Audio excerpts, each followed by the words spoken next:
20 Uhr, geht da was? Oh, was geht, hab ich gefragt. Twitch reagiert normalerweise aber schneller. Was denn?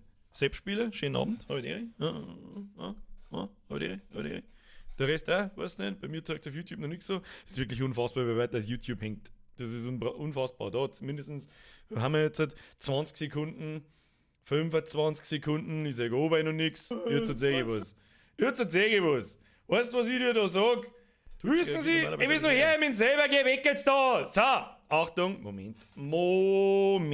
Phase 1. Habe Evans, Bürger, Montag, 20 Uhr, in die Woche, meine Damen und Herren. Nicht in die Woche, als das die Woche heißen, sondern Indie-Game-Woche. Verstehen Sie? Ist Kerbal Space Program ein Indie-Game? Ich habe keine Ahnung. Aber es ist so unbekannt, sage ich, dass man es als Indie-Game bezeichnen kann. Habe dritt miteinander. Wie geht's euch? Mir geht's blendend. Alter, Motivationssquad, ich war heute laufen. Und ich war 3,5 Minuten schneller wie letzten Mittwoch. Und mir geht's Welten besser. Alter, Welten besser. Die Lunge hat nicht so viel umeinander brennt. Meine Tüten wackeln zwar immer noch, aber das kriegen wir auch noch irgendwann in den Griff. Beste Leben, Alter. So, jetzt kriegst du mir erstmal einen Haufen rein. So schaut's aus. Habe die Ehre an, den, mein Maker, an den, die das, Lili, an den Herrn Zach, an den Elias, an den Coverrider, an den Daffy Duck, an den Sondermeier, an den Michas, der Oberpfalz, an den Christoph, an den Grabgen, an den Schittelbauer, an den Matti, an den FTN Fabi, an den FKK 86, an den Dex, an den Assassins, an den Flipnase, an den Ewald vs. Spreewald. Hat kurz da, Entschuldigung. An den Schirrschat kann ich nicht gescheit lesen, ich bin zu dumm zum Lesen, so auch nicht so schlimm. Phase 1, Frage 1, warum her die Donations schon wieder über die Boxen? Das ist einmal das, habe ich da schon umgestellt. Weiß nicht, der liebe Gott, ich weiß nicht. Stolzer Leben, Sepp! Servus, Bürger! Hört ihr das? Hört ihr Donations? Ich habe keine Ahnung, also ich höre es ganz leise.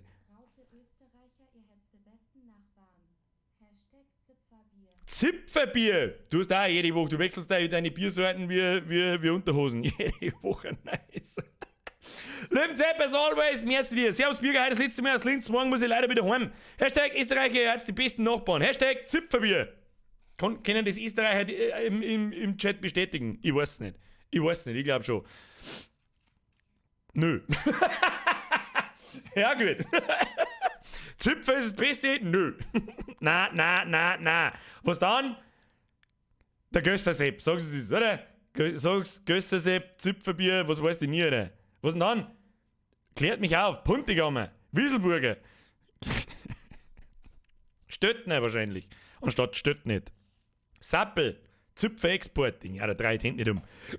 Ja, der Aski hat die richtige Antwort. Zipfe eine, Zipfe aus, aber heute geht's gut. Na, eigentlich hätte der viel schneller kommen müssen. Aber wenigstens. Dichti! Oh! Herr Gittel, you know what time it is.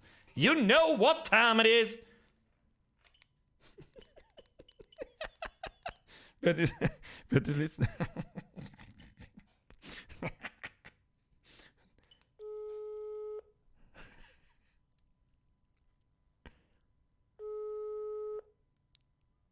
Ich weiß nicht, ob sie geht. Hallo! Der Gittel ist jetzt Mitglied! Jawohl, auf den haben wir gewartet. Schreibst du ihm 2 aufs Boot oder was? 2,5 kriegt er. Gittel kriegst 2,5, jeder Vorstand an einen guten Tag. Was tust du gerade? Hula Hoop hin.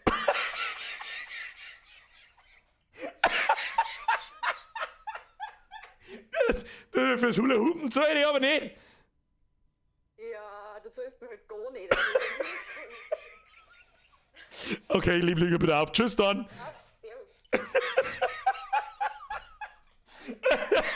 Ja, Diese. Die alte, Alter. Steht wahrscheinlich. Eigentlich sollte ich brauche eine Bluetooth-Cam oder eine WLAN-Cam. Sollte eigentlich 4G und so jetzt beim Hula-Hoopen sollte ich dazu. Das ist da wirklich Hula-Hoopen, möchtest du mich verarschen, Alter. Jetzt mehr die 4G mehr nachschauen. Ich glaube, ihr kein Wort nicht, da liegt's mir an. Herr Gittel, welcome to the squad. Hab da 2,5 haben da geschrieben, weil ich hab das mitgekriegt. Merci für die Mitgliedschaft. Bussi aufs Nussi. Die ist so blöd. Steht sich mit 0 jetzt hinter dem Greenscreen, was?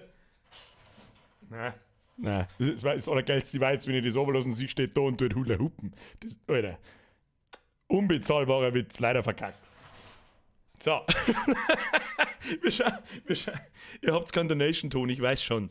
Ich weiß nicht, die kommen bei mir schon wieder aus die Alter, jetzt muss ich mir erstmal. Ich seh schon wieder nichts mehr von lauter. Dreh doch in die Augen, Grütze, fix. So, wir schauen mal aus. Was, das Wort zwingt weit auf. Oder müssen wir noch ein bisschen. So, jetzt. Birgit sagt, du, mal eine Frage. Wenn die Mitglieder dauernd 2 geschrieben werden, müssen sie dann einen Deckel dann irgendwann zahlen oder wie ist das? Ja, am Ende des Monats. Ja, seid schön, merci. Guten Abend, lieber Pöbel oder Pömpel, keine Ahnung, ich bin eine arme Sau. Ach, oh Gott. War der eigentlich jemals noch mal da? Ist der eigentlich jemals noch mal gekommen? Auf Facebook habe ich auch so einen Kandidaten, der mit Hardcore-Gewalt Apple verteidigt. Leck mir am Arschlein. Ich weiß nicht, wie im Arsch das man sein muss, dass man einen Multimilliardenkonzern verteidigt und irgendeine Scheiße von Bugatti und VW Vergleiche zirkt und bloß weiß man es da ist, und ich denke, halt doch dein Fotzen, du Mongo. Uzi! Merci dir, Herr Seitsching übrigens für deinen Euro. Uzi, merci dir. Ich hab gesagt, und ja, ich bin's auch da, werden wir heute Uranus. I'm gonna discover Uranus. Das schwarze Loch wird entdeckt. So, wir spielen heute Kerbal Space Program. Das dürfen die wenigsten von euch kennen. Die es wahrscheinlich kennen, die werden mich ziemlich auslachen, weil ich von dem Spiel nichts mehr weiß. Das letzte Mal habe ich gespielt vor 6 Jahren. So, das ist ziemlich kompliziert, aber auch gleichzeitig ziemlich lustig. Denn es ist, wie soll ich das beschreiben? Es ist ein Sandbox-Game, so darf ich das jetzt einmal benennen. Du baust da Raketen und Fahrzeuge in allen möglichen, deiner Kreativität sind keine Grenzen gesetzt. Und ja, du kannst es im Sandbox-Mode spielen. Das heißt, du kannst einfach tun, was du magst. Und die Grenzen sind die Physik. Spreng ist richtig. Worum geht's denn da? Das ist, ich weiß nicht, wie ich das erklären soll. Du musst auf alle Fälle funktionierende Raketen bauen, die sich verhalten wie in echt. Ja, mit so Staging und dann musst du deine Tanks abwerfen und lauter so ein Scheiß. Also das funktioniert alles physikalisch richtig mit Erdanziehung und was weiß ich, was soll ich sehen. Das ist in Zusammenarbeit mit der NASA entwickelt worden. Also das ist nicht irgendein Kindergeburtstagsspiel, sondern das kann man richtig ernsthaft spielen. Oder man macht halt nur Blödsinn. Ich werde heute mal den ernsthaften Teil ausprobieren im Karrieremodus. Herr Daniel Pedro Wolf, wird fast Pedo Wolf. Merci für den Drilling. Du bist der Einzige, der mir meinen Montag immer wieder zum Besseren macht. Merci, Birger. Sie, Sir, bedanken sich bei niemandem, genauso wie alle anderen, die hierin sind. Dankeschön.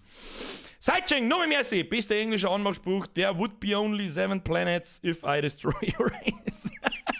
Den habe ich doch vor kurzem erst in irgendeinem YouTube-Video. Habe ich den doch erst irgendwo gehört. Herr Seitsching, merci für deine Euro und merci für die nette Erinnerung. Selbstspieler, merci für den Zwickel 21. Obacht, die Nordkoreaner schauen auch zu, die wollen wissen, wie man Raketen baut. Ja, ich fürchte auch. Aber das werden sie aber, fürchte ich, heute nicht rausfinden. Das werden wir auch. Ich versuche wirklich so serious zum Spielen, wie es geht. Ja? Im Karrieremodus mit Freischalten und so Missionen machen und so, ja, damit ich erstmal langsam wieder reinkomme. Duffy, merci dir! Ein 5 für was für Bordkarten, ich will mitfliegen, glaub mir, das willst du nicht. Hashtag Rocketman! Birger, bester Astronaut, das stellt sich noch außer. Bambi, ein 10er ist 2 und du weißt es. Der Zipfel, du hast meinen obligatorischen 10er fürs Cardboard. Maulleuten annehmen und umsetzen. Gut, heute wir mal. Trink ich was. Hashtag merci dir trotzdem. Was soll ich denn dann sagen? Wenn ich den nicht mehr aufflamen darf, was darf ich denn dann sagen? Danke, Bambi. So, ich glaube, es dauert 10 Minuten, bis du nicht mehr ernst spielst. Herr Flugbison, das Schnauze, das werden wir herausfinden. Wir werden sehen. Nicht. Letzten Montag, den 28.06., sagte er, dass er Sea of Thieves spätestens nächsten Montag spielt. Deswegen fragten wir. An alle, die sich fragen, wo zur Hölle ist Sea of Thieves? Auf dem Mund. da wo ich einen Carport hinbaue. Nein! Mr. Matrix, nein. Stop it. Mr. Matrix, stop it. Ich weiß nicht, wo der 15er aller Fassaden herkommt. Ich weiß es nicht. Bussi aufs Nussi, vielen Dank. 15 Euro sind mindestens einmal 10, wenn nicht sogar 13 zu viel. Okay? Dankeschön. Dennoch, was soll ich sagen? Matrix lese ich zum ersten Mal in Verbindung mit so einem großen Betrag darum. Schnauzen. Merci dir. So, eine Ruhe setzen. Donation Sounds aus. Ha, die waren schon die ganze Zeit aus. Aufgrund von technischen Problemen. Leckt mir doch am Arsch. So, ich habe ungefähr 10 Minuten gespielt. Ja, gebe ich zu, 10 Minuten habe ich kurz mir reingeschaut, kurz mal das Menü geschaut, habe mich keinen Stecker nicht auskennt, habe die Einstellungen angepasst und so weiter. Deswegen, folgedessen wird jetzt erst einmal gar nichts gehen.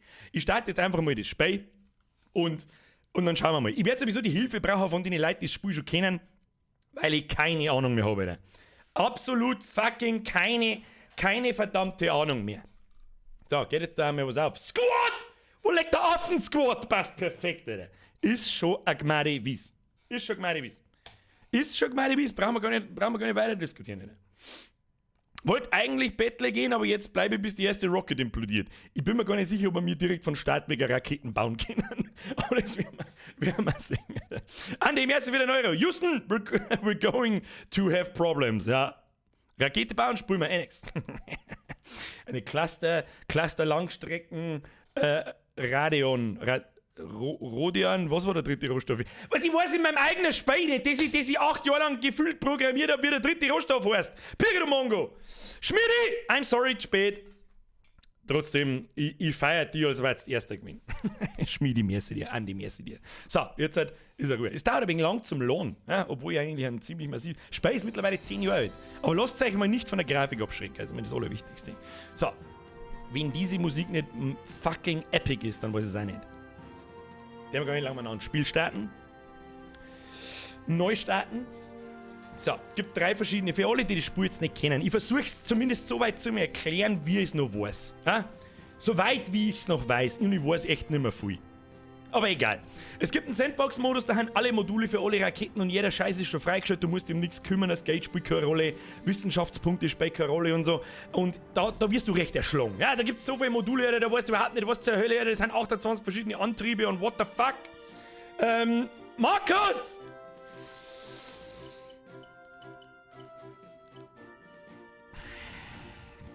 Marke? Schauen wir mal, ob es über eine Hula Hoop tut.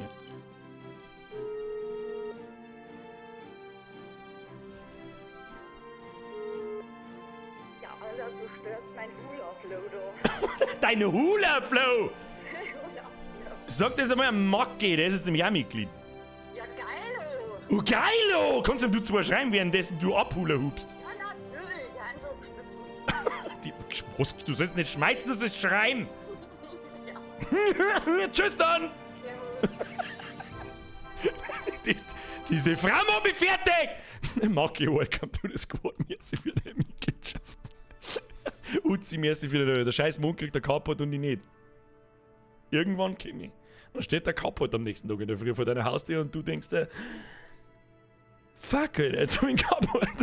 Sidechain, paar rote Rakete namens See. Fliegen!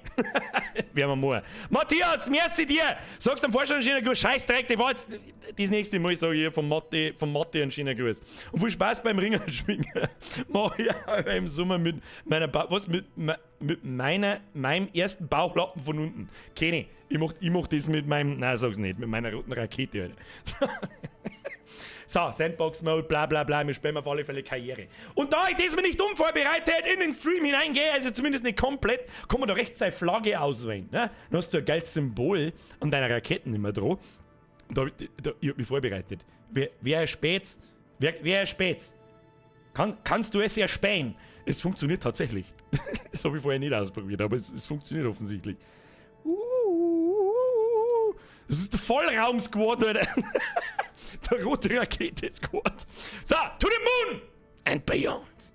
Ja, Schwierigkeitsoptionen, da tue ich jetzt nicht lange umeinander. Ich weiß nicht, Geldbelohnungen, machen wir ein bisschen mehr. Machen wir das Dreifache an Geld. Ansehen machen wir 105. Das sind die Boni, ja, deine Astronauten, die leveln und ein bisschen Geld. Was? Startwissenschaft auf 100? Wo ist Startwissenschaft? Startwissenschaft auf 100. Möchtest du echt auf 100? Nein, wir fangen mal bei 0 an. Ganz unten. Foxl! Du Arsch, wegen dir fangen alle mit Sport an. Und Gruppenzwang. To the moon! Alter, ich war halt auch laufen. Ich hab's auch durchgezogen, das hat richtig gut da. Viel besser wie letztes Mal. Manuel, hörst du jetzt einmal auf mit deinem Zehnerschmeißen? Kruzifix, jetzt ist einmal eine Ruhe. Hey Birger, richt bitte in Volk einen schönen Gruß, dass das ein Beidel ist. Volk, du Zigeinerbeidel, was? Er hat das böse Wort gesagt. So, das war's im Kanal. Tschüss dann. Nadja, ich kann jetzt die alle nicht schon wieder anrufen. Kruzifix, Leute. Stop it now. Für das haben wir die ersten 10 Minuten. Nadja, Kruzifix, jetzt sagen wir dann so. So. Ja, irgendwann geht's sowieso nicht mehr ohne. So, Startwissenschaft 0. Startgeld machen wir ein bisschen mehr. Da geben wir uns 50.000. Geldbelohnungen 300, Belohnungen, Geld Malus, Ansehensmalus, Ablehnmalus, Startansehen, Startgeld, gib uns mal 100, gib uns mal 150, cremige 150, da schon. Sprechpartner ist zurzeit nicht erreichbar. Bitte hinterlassen Sie eine Nachricht nach dem Ton. Nadja ist jetzt Mitglied! Du faule Hula Hoop! Nein, sag's nicht. Entschuldigung, tschüss, Bussi! So, schnell auf Annehmen, damit nichts passiert.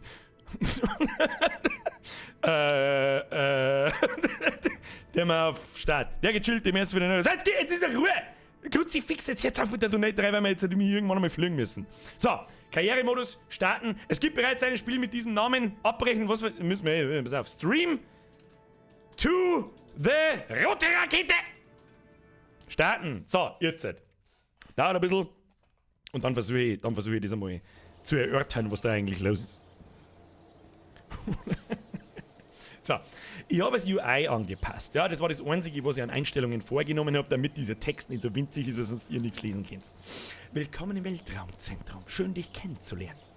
Das ist übrigens der Gene Kerman. Ja, schaut. Wie die kleinen Idioten ausschauen, ist aber das Beste. So. Ich bin Gene Kerman, der Flugdirektor, und werde dich durch diese kurze Einführung führen. Danke, hab's verstanden. Tschüss dann.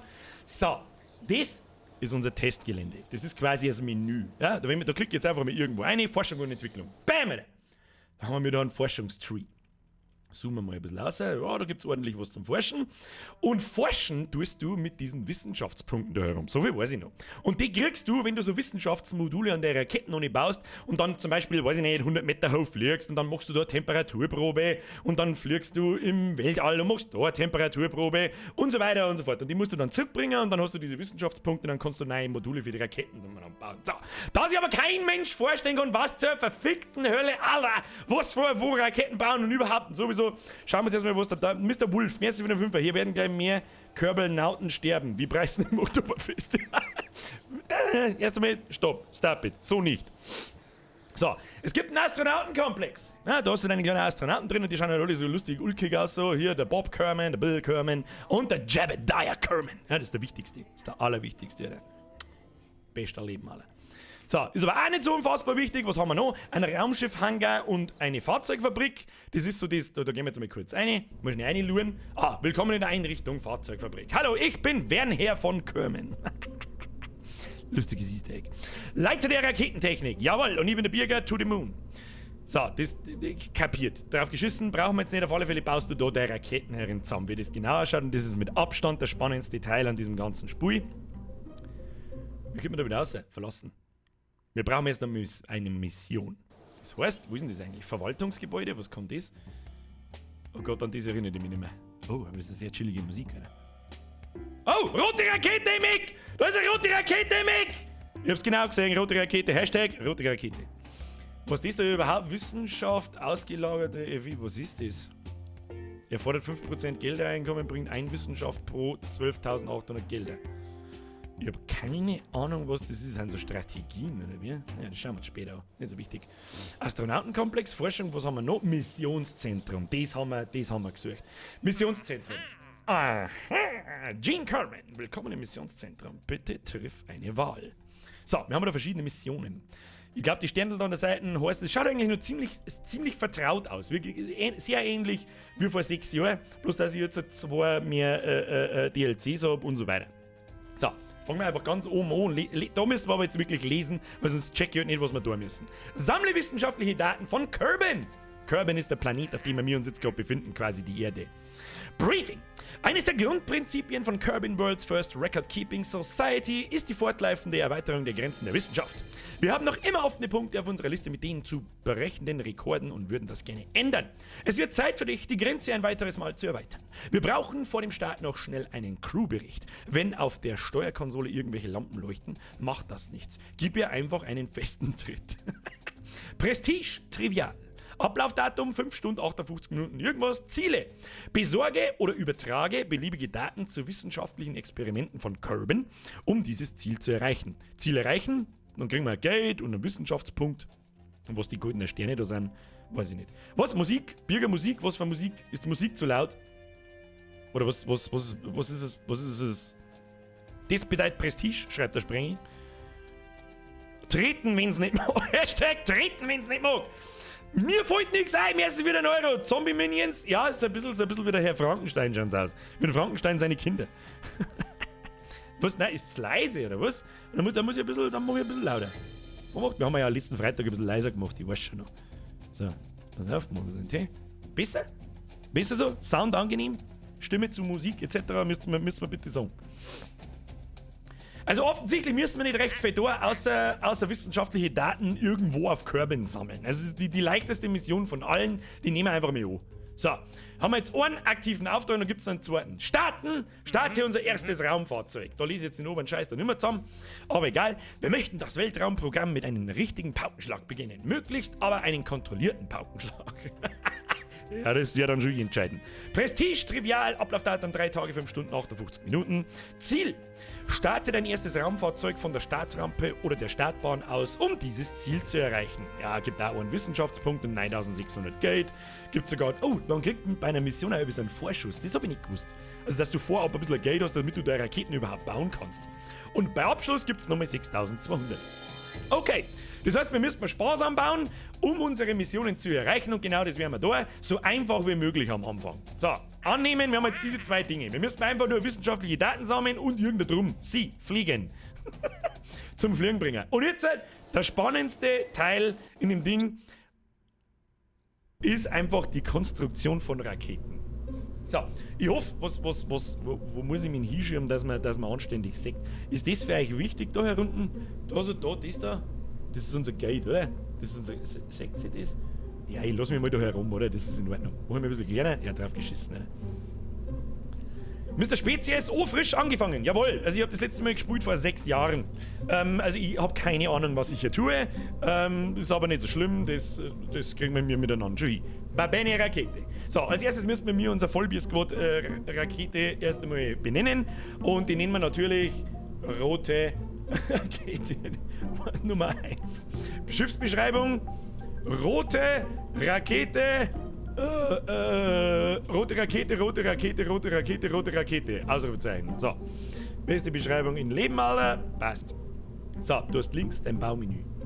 So viel weiß ich noch. Und dann in verschiedene Kategorien unterteilt. Wie Kapseln, Treibstofftanks, Triebwerke. Und da haben wir noch nicht viel. Na, das musst du nach der Reihe mit den Wissenschaftspunkten freischalten. Jetzt gehen wir mal durch, was wir überhaupt haben. Wir haben eine Kommandokapsel. Die ist wichtig, damit wir mir da einen Kerbin, oder heißen die Kerbals? Die kleinen Kerbals, die Astronauten einstecken können. Fangen wir mal mit der an.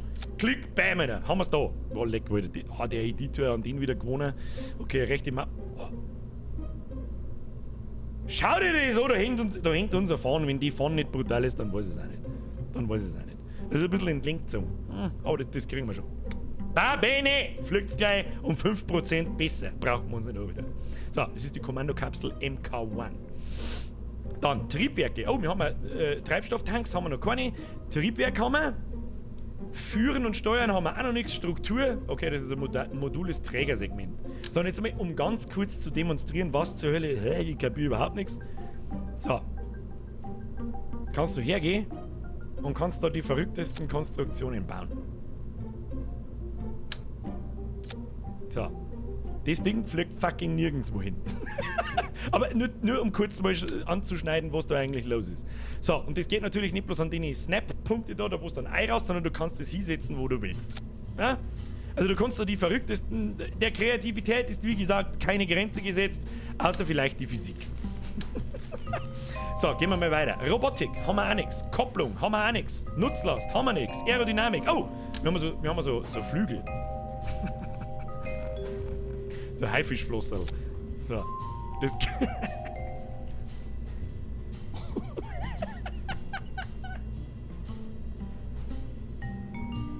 internationale Zeichen für Hai, übrigens. Falls es keiner weiß. Damit das Ding nicht mehr wieder weg. So. Da gibt es natürlich noch allerhand bessere Funktionen, wie so Symmetriefunktionen und so weiter. Aber da kommen wir noch dazu. Das brauchen wir jetzt nicht. Okay. Mausrad auf und ab ist auf und ab. Rechte Maustasten ist rundum fahren. Linke Maustasten ist einfach gar nichts. WASD passiert einfach auch nichts. Okay, wird schon passen. Boden! Das sind so Fahrwerke und so ein Scheiß, haben wir auch noch nichts. Temperatur haben wir auch nichts. Elektrik haben wir nichts. Kommunikation haben wir nichts. Wissenschaft! Da haben wir was. Eine Behältereinheit für mysteriösen Schleim. Über diese Einheit stolperten unsere Techniker, als sie den Müll als sie alternative Anwendungen für vorhandene Technologien suchten. Das hier ist ein versiegelter Behälter, der mit einer seltsam aussehenden Substanz gefüllt zu sein scheint. Wir haben ihn bisher nicht öffnen oder hineingreifen können, aber es dürfte sehr lehrreich sein, das Verhalten des Schleims in den verschiedensten Situationen zu beobachten. Situationen, Entschuldigung. Ja, dann bauen wir da mal so einen Behälter da ohne, keine Ahnung. Also, das ist auf alle Fälle so ein Wissenschaftsbehälter, das weiß ich noch. Den kannst du dann, wenn du im All bist oder draußen oder sonst irgendwas, kannst du den anklicken und dann kannst du halt aus der Umgebung, wo du gerade bist, kannst du da halt so wissenschaftliche Daten, im Prinzip Forschungspunkte ausziehen. Und um das geht's. Und irgendwann beim zweiten Mal, wenn du halt draußen drauf drückst, dann kriegst du keine mehr, dann musst du ins Weltall fliegen. Und dann musst du bis zum Mond fliegen und dann musst du bis zum, was weiß ich, was da hinfliegen musst. Egal, auf alle Fälle, da bauen wir jetzt mal so einen Tank da ohne. Der ist ein bisschen schief. So, tankt. Ah, da ist unser feinstes Vollbier drin. So, dann geht's weiter. Ladung haben wir noch und dann seht ihr das nicht mehr gescheit. Warte, ich geh auf die Seiten. Da, Hilfsmittel. Oh, Hilfsmittel haben wir auch. Ladung haben wir auch. Was ist Ladung? Persönlicher Fallschirm. Ah, schau, dass da der Fallschirm braucht, Alter, oder was? Und das da, ein EVA-Jetpack. Was ist ein EVA-Jetpack? Konnte der Astronaut anziehen? Das war ja voll geil. Ja, werden wir herausfinden. So weit sind wir noch nicht. Hilfsmittel. Also ich erinnere mich, dass wir da Fallschirm MK16, dass man den da auf die Spitzen aufbaut. Das weiß ich noch. Und dann, wir haben nicht recht viele Optionen, ja? Wir haben noch ein Triebwerk, so. Das bauen wir jetzt da unten ohne.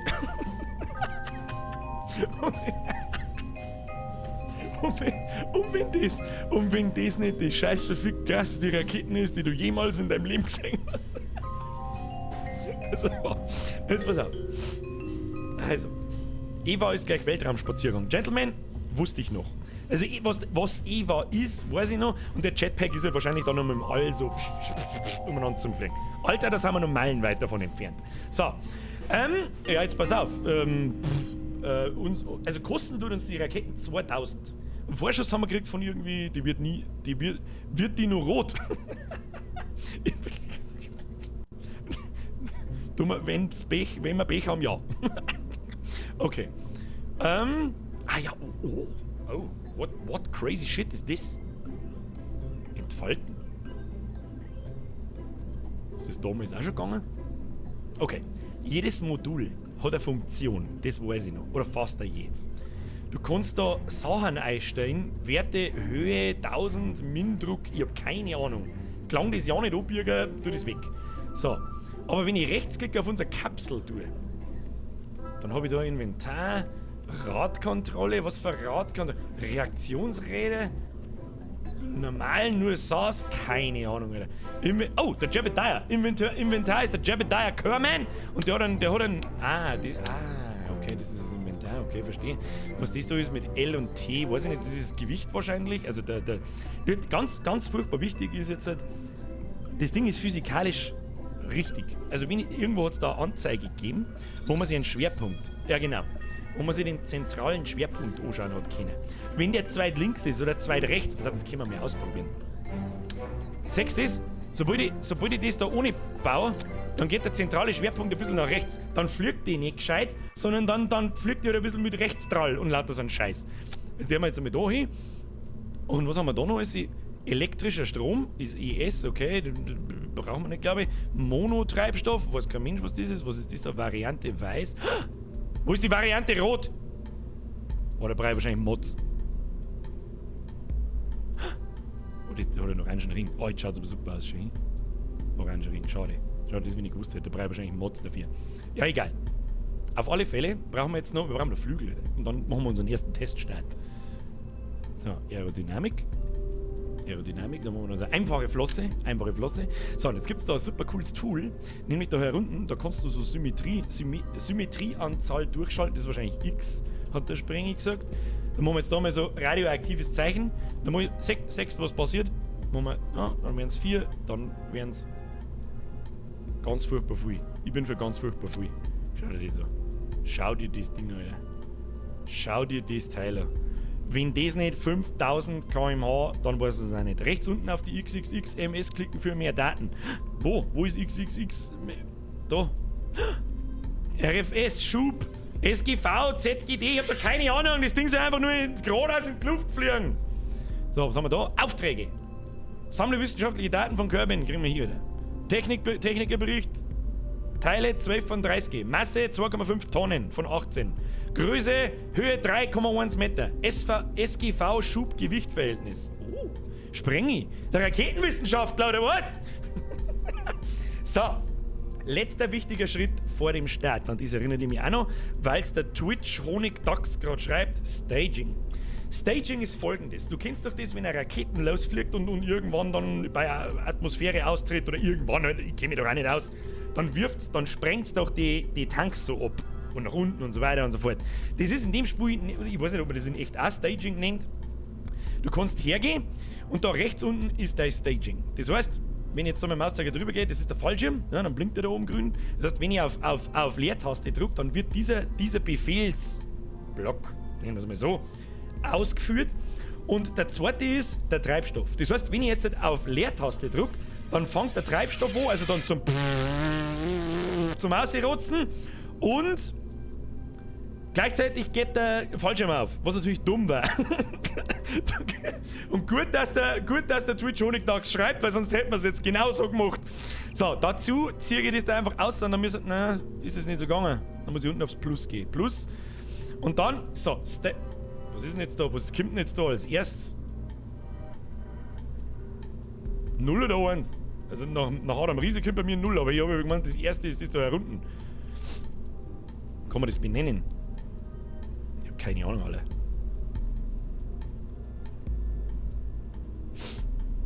Egal! To the moon! Und dann gehen wir auf Starten. Jetzt sehen wir erst noch Speichern. Speichern ist wichtig. Das ist Standard, anderes Spiel. Kann man da einfach speichern oder wie?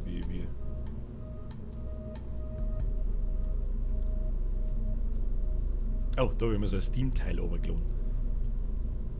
Schauen wir uns irgendwann mal an. Symmetrie radial. Eins kommt immer zuerst. Also ich habe mir schon auch gedacht, dass das unterste immer als erstes gekommen ist. Und dann beim zweiten Mal beim Kosten 1,4 Milliarden. Da reden wir noch nicht drüber. Na, egal jetzt, Leute. Auf die Startbahn! Das Ding wird so gut fliegen wie ein fetter Ringwurm. Herbert, jetzt bleib mal cremig in der Unterhosen. So.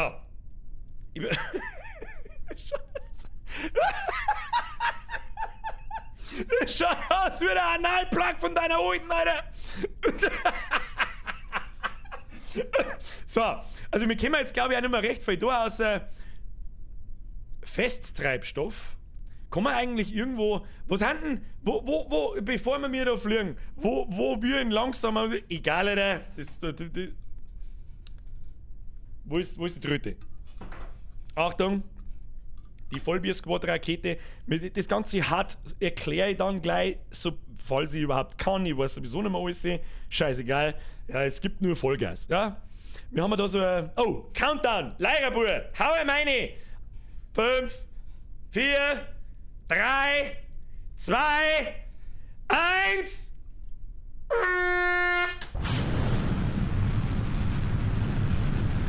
Okay, erstes Staging. Kennt nur Vollgas. Alter, der Analplug kennt nur Vollgas. Okay, Treibstoff aus, oder was? Festtreibstoff aus. Ich muss mich woanders hinziehen, damit sie was seht. Ich zieh mich da her.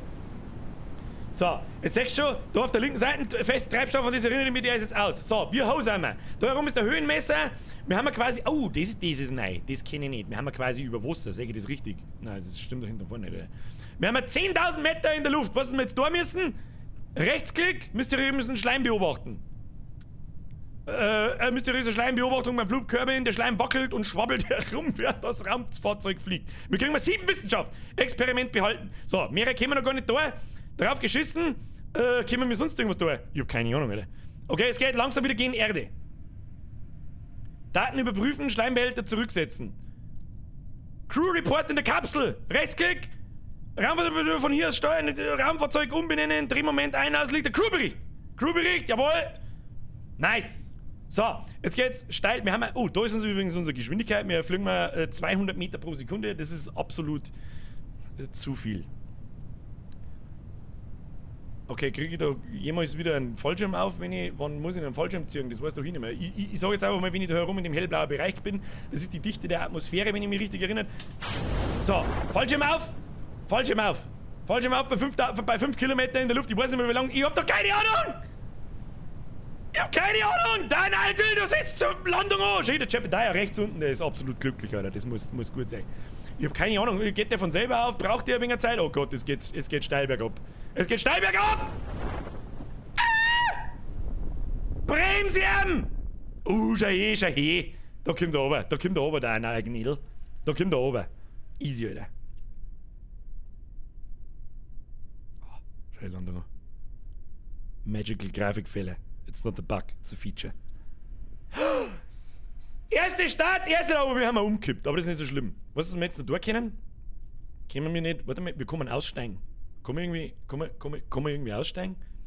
Onkel Flamme, merci für den Euro, die habe ich übersehen. Slayer, merci für den Fünfer. Fun Fact, Pinguine haben Knie, welche im Körper verschwinden. Das ist neu. Das ist neu.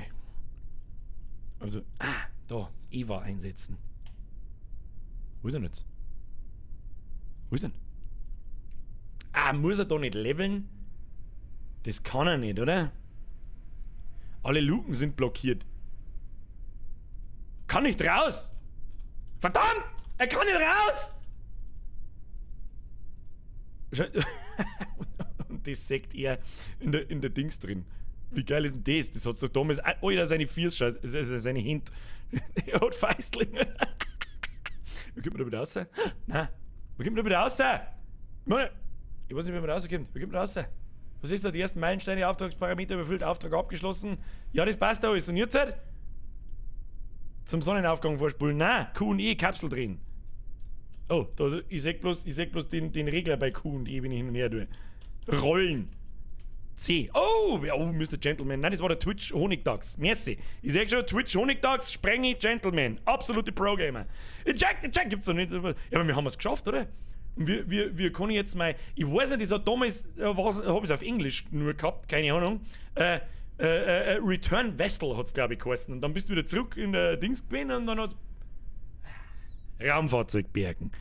Absolutäre Muscle Memory. So, unsere erste Raumfahrt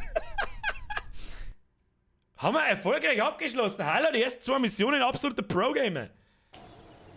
So, wo haben wir? Das geht mal. Schau hin. Wissenschaft. Wir haben 27 Wissenschaft. Das ist so viel, habe ich glaube ich noch am Flug noch nie zusammengekommen. Crewbericht. Mysteriöser Schleim und Bergung eines Raumfahrzeugs, das einen Flug überlebt hat. Oh, das ist neu. Teile. Okay, wir haben alle unsere Gelder aus den geborgenen Teilen wieder rausgekriegt. Das ist sehr gut. Und die Crew hat einen Erfahrungspunkt erhalten. Fertig. So. Nice, Alter. So, jetzt haben wir 27,5 Forschungspunkte. Jetzt können wir ein bisschen was freischalten und die nächste Rakete wird richtig rot. Die wird richtig rot. Richtig rot. Recht viele Optionen haben wir da aber auch nicht. Kostet 5. Ich sage jetzt mal beides. Braucht man auf der rechten Seite, sehen wir dann so, was da eigentlich abgeht. Und dann kriegst du halt neue Teile dazu. Grundlegende Raketentechnik. Einmal einen Flüssigtreibstofftriebwerk LVT-45 Schwenker. Mit dem kann man dann ein bisschen lenken, glaube ich. Dann einen Festtreibstoff-Booster. Hammer. Das sind die Teile, mit denen wir gerade in Weltall aufgedonnert sind. Die kennen bloß Vollgas und sonst nichts. Und da oh, das ist ein sehr, sehr kleiner Treibstofftank. Ja, schalten wir frei, brauchen wir sowieso. Ja, Forschung, nice. Was haben wir da? Grundlagen des Ingenieurwesens. Oh ja, da haben so wissenschaftliche Dinge drin. Wissenschaftliche Dinge. Grundlagen des Ingenieurwesens. Wie schwer kann Flugzeugbau schon sein? Ja, das sind die Fragen, die stelle ich mir dann auch. Was ist da dabei? Oh, der Entkoppler. Da kann man dann so Teile abspringen. Das ist ziemlich cool. Dann haben wir ein Thermometer. Das Thermometer zu heiß.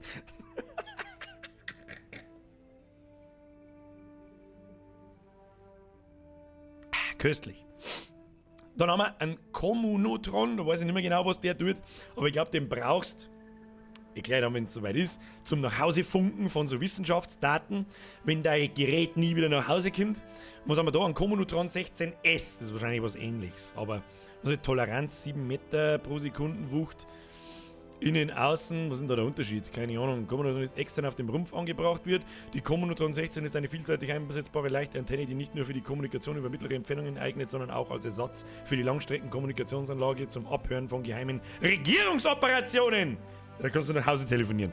Herr Zedam, das haben sie schön auf den Punkt gebracht, da kannst du nach Hause telefonieren. So, Forschung kostet 5 Punkte.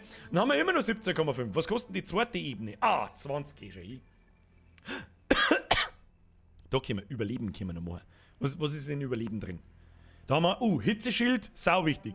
Haben wir das etwas größere Hitzeschild, was haben wir noch? Ein Barometer für Wissenschaft, mehr wissenschaftliche Daten. Was haben wir noch? Ein Kühlmodul, was auch immer das ist, ein Kühlmodul, das radial angebracht wird und helfen soll, Wärme in dem Weltraum abzugeben. Okay, verstehe ich nicht. Justin, merci für den Euro! Warum hast du noch nicht den Tank abgeworfen? Weil ich noch keinen so einen Entkoppler hab. Sag ich euch jetzt. Was haben wir da? Mikrolandebein. Also da können wir gerade so richtig geiles UFO bauen, das wird super. Dann haben wir einen Analbremsfallschirm und ein MK2R und ein MK12R. Und eine Wartungsbucht. Was ist das? Eine hitzebeständige Wartungsbucht, die sich ideal für die Aufbewahrung und den Schutz von empfindlichen Instrumenten oder kleinen Wartungskomponenten wie RFS-Tanks, Batterien und Ähnlichem eignet. Ja, freischalten! Freischalten und schon haben wir einen ganzen Batzen neuer Module. Im Namen der Wissenschaft spreng ich, recht hast. So, ja, mit 2 Punkten kommen wir nicht mehr viel mehr. Jetzt müssen wir uns was Neues verdienen. Brauchen wir noch mehr eine neue Mission. Mission! Boah, leck haben wir jetzt auf einmal für Missionen schon hier, oder? Haben wir Vertrauen aufgebaut, siehst du das? Ja, weißt du, was es ist. Entkoppler TD12 im Flug über Körben testen. Was ist da schon wieder? Rodrigo! Ich bin ein Rasensprenger. Das ist aber schon ein sehr alter Witz. Aber immer nur ein guter. Der Witz ist mir 100-mal lieber wie irgendein Franziska Heisel oder was haben wir sonst noch so gehört? Ich weiß nicht. Rodrigo, merci für den Zirkel 29. Bussi. Der Gentleman schreibt, die Kühlmodule kosten übrigens auch super als Hitzeschild verwenden. Die verbrennen effektiv nie. Ja, das sind wieder nette Details. Sprenge! Die ganzen Teile, Tests und Untersuchungen sind so sinnlos. Das ist totaler Schmarrn. So, Entkoppler TD12. Teste das Teil Entkoppler TD12 im Flug über Körben. Um den Test durchzuführen, aktiviere das Teil über die Stufensequenz, wenn alle Testbedingungen erfüllt sind. Das heißt quasi, den Entkoppler, den wir gerade freigeschaltet haben, müssen wir ausprobieren und kriegen wir 27.000 Vorschuss und bei Abschluss nochmal 70. Oh, bei Fehlschlag kriegen wir minus 30.000. Das ist nicht so geil. Ist egal, nehmen wir an, kriegen wir je. Fallschirm MK16. Um den Test durchzuführen, aktiviere das Teil über der Stufensequenz, wenn alle Testbedingungen erfüllt sind. Teste das Teil Fallschirm MK16 im Flug über Körben. Das kriegen wir auch hier. Easy. Teste das Teil Festtreibstoff Booster RT5 Floh im Flug über Körben. Ich muss die ganzen Einzelteile testen. Ich kann nicht mehr annehmen. Ja gut, dann bauen wir wo ist denn eigentlich der Jebediah? Da. Jebediah Kerman. Das ist übrigens der, den wir mir mitnehmen. Das ist der Beste. Verfügbar für nächste Mission. Mut, ja, also 50-50. Dummheit. Dummheit, also 50-50. Pilot, so 50-50. Der Jebediah kann irgendwie alles. Kann man den nicht irgendwie leveln? Die hat man doch irgendwie leveln können, habe ich gemeint. Also die kriegen ja da so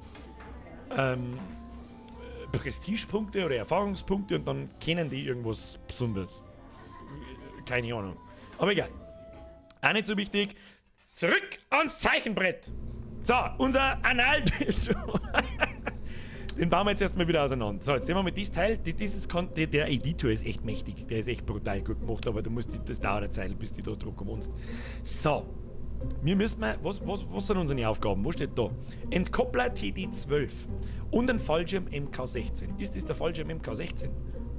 Fallschirm MK16, den haben wir vorher schon getestet. Warum hatten das nicht gleichzeitig? Du Huren!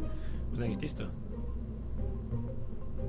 Okay, was ist das da? Anpinnen. Na gut, hilft mir nicht weiter. Egal.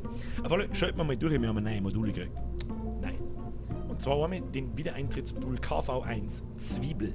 Das ist, glaube ich, eine unbemannte Sonde, wenn mich nicht alles täuscht. Da wollte ich immer einen Satelliten draus bauen und den in Orbit schicken. An dem ist schon gescheitert. Aber das ist egal.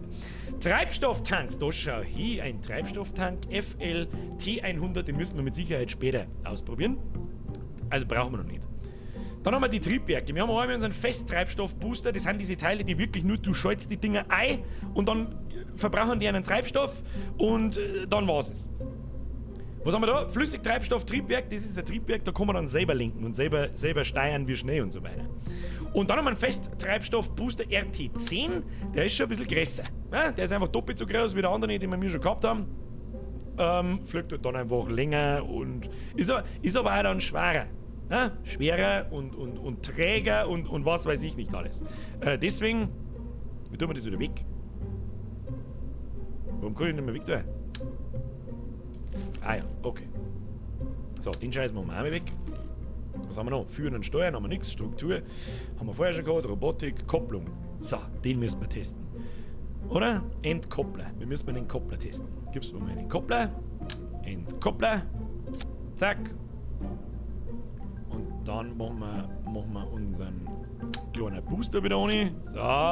Und jetzt können wir mit dem Booster quasi wegspringen. Verstehen Sie? So, das glaube ich, kriege ich noch hin. So, was haben wir da? Oh, da haben wir noch eine Wartungsbucht. Oh, wir müssen unser Wissenschaftszentrum einbauen. Jetzt pass auf, jetzt nehmen wir mal das Teil. Das Wissenschaftszentrum müssen wir natürlich wieder mit heimnehmen. Jetzt haben wir Rechtsklick, öffnen. Oh, das ist so cool gemacht. Best Game ever. Oh, mit Shift und Mausrad zoomt man rein. Okay, habe verstanden. So, für unsere super sensitiven Daten steckt man den da ein. Also. Oh, das ist aber nicht schön. Dann nehmen wir noch Zeit lassen. So, zuckersüß. Er steht zwar ein bisschen raus. Er steht ein wenig raus, aber das ist so schlimm. Das ist nicht so schlimm, tu den nicht oben. So, dann haben wir für die Aerodynamik, brauchen wir dabei einmal noch nichts. Boden. Oh, wir haben ja Landefüße. Alter, aber wenn, dann landen wir schon auf die Füße, gell? Aber zuerst stopfen wir das alles mit Wissenschaft voll. Hashtag Wissenschaft! Was haben wir da noch? Oh, Hitzeschild. Brauchen wir Hitzeschild? Weiß ich nicht. Hitzeschild? Hitzeschild. Da haben wir Hitzeschild, aber so ein kleines Hitzeschild. So ein kleines Hitzeschild. Das wird nicht lange viel. Dann haben wir das große Hitzeschild. Wo's denn? Ah, Hitzeschild, schön. Dann haben wir noch Elektrik, haben wir nichts. Kommunikation. Ja, da haben wir noch. Ja, Antenne brauchen wir nicht. Wir landen mal wieder. Ja? Wenn jetzt unser Fahrzeug nicht mehr landen darf, dann müssen wir so eine Antenne draufbauen und dann können wir die Wissenschaftsdaten heimfunken und müssen wir unser Gerät nicht landen. Glaube ich. Bitte berichtigt es mir an die Leute, die das Spiel kennen. Früher war es so, glaube ich zumindest. So, jetzt haben wir neu ein Thermometer. Ein Thermometer. Bekommen wir das dran? Ah ja, wie heißt die? Thermometer. Okay. Kann man das nicht besser verschieben?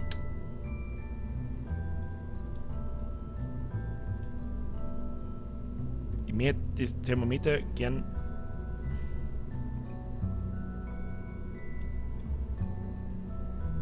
So, ich möchte das nicht gern da mittendrin, sondern halt weiter außerziehen, dass ich nicht so weit da reinklicken muss. Weiß ich nicht. Gibt's da nicht so ein, wie soll ich sagen? Wie in einem 3D-Programm, halt wie in Cinema 4D oder so. Da wo du jetzt halt so Punkte hast, das Hitzeschild ist im Weg.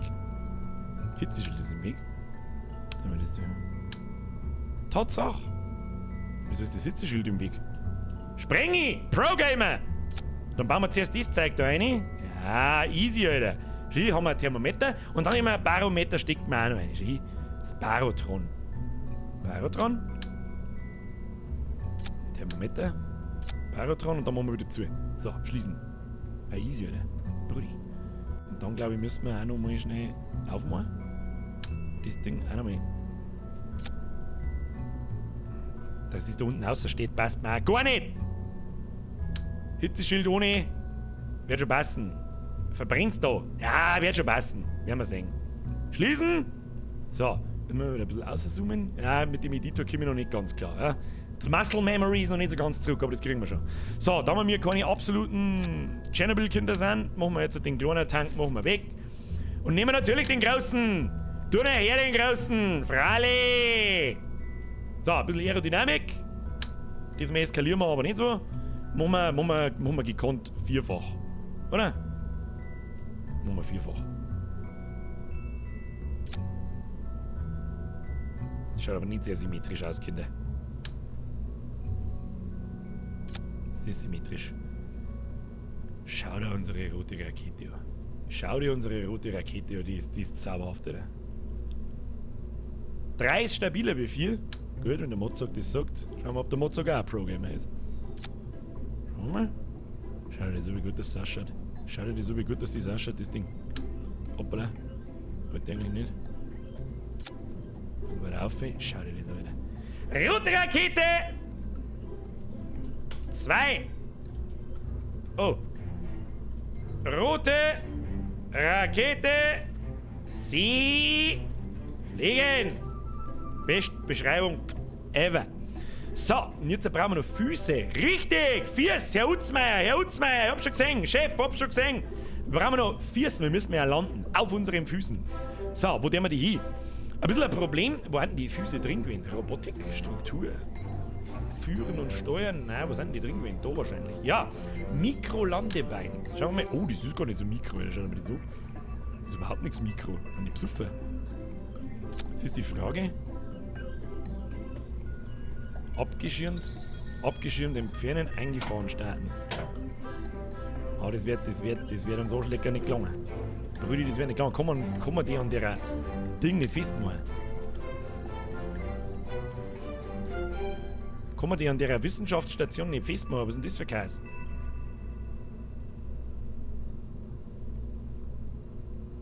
Jetzt warte mal. Den haben wir da. Das wird weggesprengt. Ist eigentlich der Entkoppler dann auch weg? Oh, den kann man ja dran, die Pfeile. Alter, hat's mir gerade ein Déjà-vu ins Gesicht eingebringt. An dem Entkoppler sind ja Pfeile dran. Das heißt, wenn wir mit den dran in die Richtung springt das Zeug ab. Sag ich das richtig? Irgendwie so. War das nicht irgendwie so? This is not how it works, Alter. This is not how it works. Das hat doch niemals ich. Und wieso kann ich die scheiß Füße da nicht festmachen? Das machen wir so. Klangt das? Das klangt einfach nicht. Also, wieso kann man an dem Wissenschaftsteil da die Füße nicht festmachen? Für das klangt es nicht. Da stehen wir zuerst mit dem Arsch auf. Flügel sind weg. Ja, stimmt. Weil die Türen nur aufgehen müssen. Da hat er nicht ganz unrecht, der gute Mann. Da hat er nicht ganz unrecht. Heißt es, da kann ich...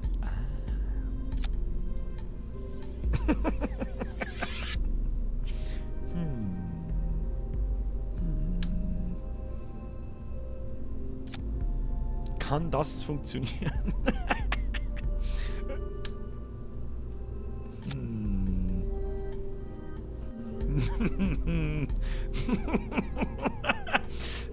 Das geht schon! Mach zu, das sieht keiner, von da schaut es ganz normal aus. Schnauze! So, eingefahren. Verbrennen die nicht dann eigentlich auch, wenn die außerhalb vom Hitzeschild sind? Ja, das werden wir sehen, Alter. Das sind alles Dinge, das werden wir sehen. Rechtsklick. Vorher hat noch nächster Flashback. Ich glaube, vorher hat es jemand geschrieben. Wenn man Rechtsklick auf diesen fetten Tank macht, der so Vollgas hat ja wie du morgen in der Früh. Oder manchmal öfter in der Früh. Kann man den Schub nicht auf 100% machen, sondern machen wir mal bloß auf 75. Das lässt sich sogar berechnen, wie viel du mindestens brauchst, dass du so und so hoch kommst. Aber schau aus wie ein verdammter Physik-Mathematiker, was zur Hölle, Alter. So, dann geben wir ihm noch einen sauberen orangen Ring. Was kann man dem eigentlich noch alles? Was kann man dem alles geben? Da kann man so viel machen, das ist alles so viel neu. Ich kenne mich überhaupt nicht aus. Was kann man mit denen da ausgeben? Was ist denn eigentlich abgeschirmt entfernen? Das check ich nicht, was das bedeutet. Aber ist nicht so wichtig. Ist nicht so wichtig. Was müssen wir mir testen? Den Fallschirm und unser Absprengmodul. Und das tun wir. Und jetzt schauen wir mal, dass wir so richtig hochfliegen. Dann holen wir uns die wissenschaftlichen Daten, machen wir wieder zu und dann landen wir auf unseren Füßen. Das war absolutes, feinstes Pro-Gaming. Was wir vorher noch anschauen könnten, unser Schwerpunkt ist in der Mitte. Dann haben wir einen Schubpunkt. Kann man sich anzeigen lassen. Dann die Aerodynamik. Gut, dass ich das noch nachgeschaut habe. Weil nämlich unsere Flügel... Hallo, wir brauchen noch Flügel. Die haben wir dreifach. Da so her. Schau dir unsere Raketen an. Schau dir unsere Raketen an. Hoppla, ein bisschen auszoomen. Schau dir unsere Raketen an. Wenn das kein absolutes Pro-Gaming ist, dann weiß ich nicht. Weiß ich nicht. Scheiße. Scheiße. Also wenn die nicht mindestens... Alter. Speichern! Startrampe! Ich brauche einen Countdown, Kinder. Wer war das vorher? Wer war das vorher? Wie geil mitkriegt, dass so wie ausschaut. Okay, jetzt kriege ich ungefähr 40 Countdowns. Ich lese vor. 10 Zentimeter. Oh, Staging. Wir haben unser Staging vergessen. Nein, Staging passt automatisch. Da. Staging. Ja, mehr Dusel als Verstand. Ich lese 5, 3, 6, 4, 8, 3, 4, 10, 4, 2, 1, 0. Los geht's. Die wilde Fahrt. Kann ich eigentlich irgendwie lenken? Na, absolut nothing. Okay, wir haben 200 Meter pro Sekunde, 250, 300, also 75% Schub ist immer noch sauber 2 und ist noch nicht mit der Hälfte vom Treibstoff weg. Wir haben 3000, 4000 Meter. Wir fliegen 500 Meter in der Sekunde. Alter, das geht ganz anders. Schau dir das Ding an. Jetzt reißt es uns gleich. Weil die Atmosphäre jetzt krass wird. Ah! Und, boah, leck, jetzt hätte es uns wirklich fast zerrissen. So, wir sind ziemlich hoch. Was der wir jetzt? Rechtsklick, öffnen. Dann, der wir mal, weißt du, was wir jetzt deren? Staging Phase 2, Absprengmodus. Woo! Da geht's dahin. Press F für Treibstofftank. Keine Ahnung. So, wissenschaftliche Daten sammeln, bevor wir wieder bergab gehen. Rechtsklick aufs Parameter. Druckdaten protokollieren. 10,8 Wissenschaftler. Dann Temperatur. Temperatur protokollieren. 7,2 Wissenschaft. Und dann schauen wir, was mit dem Schleim in der Höhe so los ist. 9 Wissenschaft. Easy. Machen wir wieder zu. Schließen. Crewbericht 4,5. Schau dir die so. So, wir sehen mal übrigens schon unendliche Weiten. Schau, was da ist. Da ist der Mond. That's the moon. Ja. That's the moon. So, jetzt wird's interessant. Die nächste Phase. Wir haben übrigens unseren Entkoppler haben wir noch dran. Jetzt kann man eigentlich irgendwie on the fly. Oh, es geht wieder bergab. Es geht langsam wieder bergab. Wir verlieren an Höhe. Meine Damen und Herren, wir verlieren an Höhe. Müssen wir nicht eigentlich oh, jetzt kann es uns tatsächlich zerreißen, wenn wir uns nicht umdrehen, oder? Jetzt warte mal. Ja, wir haben keinerlei Steuerung. Oder? Was ist ein RFS? RFS und SAS, glaube ich, war dieses automatische Steuerungssystem. Ah, jetzt kann ich ein bisschen. Ich komme ein bisschen dran. Vielleicht kann ich mich umdrehen, dass wir mit dem Arsch zuerst aufkommen, weißt du schon? Da müssen wir wackeln. Oder ich weiß es nicht. Fallschirm unter 1100 Meter. SAS ist das Gyroskop. Weiß ich nicht mehr genau, was das tut. Sag ich dir, was ist. Weiß ich nicht mehr genau, was das tut. Wie der Astronaut schaut, der ist der Beste wieder. So, jetzt müssen wir erstmal. Ich hoffe jetzt, dass beim Wiedereintritt in die Atmosphäre, ich glaube, da haben wir aber drin, wir haben ja da in der hellblaue drin, da fangen wir jetzt nicht als Brenner an. Nicht bei 500 Meter pro Sekunde. Ich weiß nichts mehr von den Werten, keine Ahnung. Jetzt müssen wir erst einmal sobald der Fallschirm nicht mehr rot ist, da an der linken Seite, Fallschirm auf. Oh, ja, die komischen, die Speedlines heißen nichts Gutes. Die heißen einfach nichts Gutes. Ich kann den Fallschirm nicht aufmachen. Warum kann ich den Fallschirm nicht aufmachen? Jetzt kann ich ihn aufmachen. Mach auf. Ja. So. Dann dauert das aber eine gewisse Zeit. Ich weiß ehrlich gesagt nicht mehr wie lang. Oh, der ist gelb. Gelb heißt nichts Gutes. Wir haben jetzt Schnee. Immer noch 200 Meter. Wir haben noch 17, 1600, 1500. Ja, jetzt brems! Da beideln sie nochmal an den Jebediah! So, 900 Meter. Na, easy, Alter. Easy. So, jetzt fahren wir die Füße aus. Ausfahren. Wie cool ist das, Alter? Füße ausfahren. So. Was ist das da hinten? Schwammerl. Alter, der Sound ist auf alle Fälle auch neu sprengen. Ich hab mir auch gerade gedacht, der Sound ist neu. Da hinten ist ein Schwammerl. Warum ist da hinten ein Schwammerl? So, jetzt landen wir. Schaut aus, als hätte man gleich einfach Vollgas auf den Boden aufschlagen, aber. Jetzt hat es uns den Arsch zerrissen! Was hat's denn jetzt da zerrissen? Ich glaube, unseren Entkoppler hat's zerrissen! Ja, mit dem Arsch auf. Da brauchen wir mehr Haxen. Oder mehr Fallschirme. Müssen wir mehr Fallschirme das nächste Mal. Man kann nicht mehr Fallschirme ohne bauen, das habe ich total vergessen. Alter. Puh, das war knapp, aber alles gut. Alles gut. So, können wir jetzt da vielleicht mal aussteigen? Oh, da bin ich jetzt runtergefallen, wir haben keine Leute nicht, dann kann ich nie wieder einsteigen, oder? B, an Bord gehen, F, aussteigen, Space, loslassen. Ah, gehen wir lieber wieder an Bord. Oder kann der was? Visier senken? Alter, das hat's früher alles nicht Alter, wie geil ist das denn? Helmen?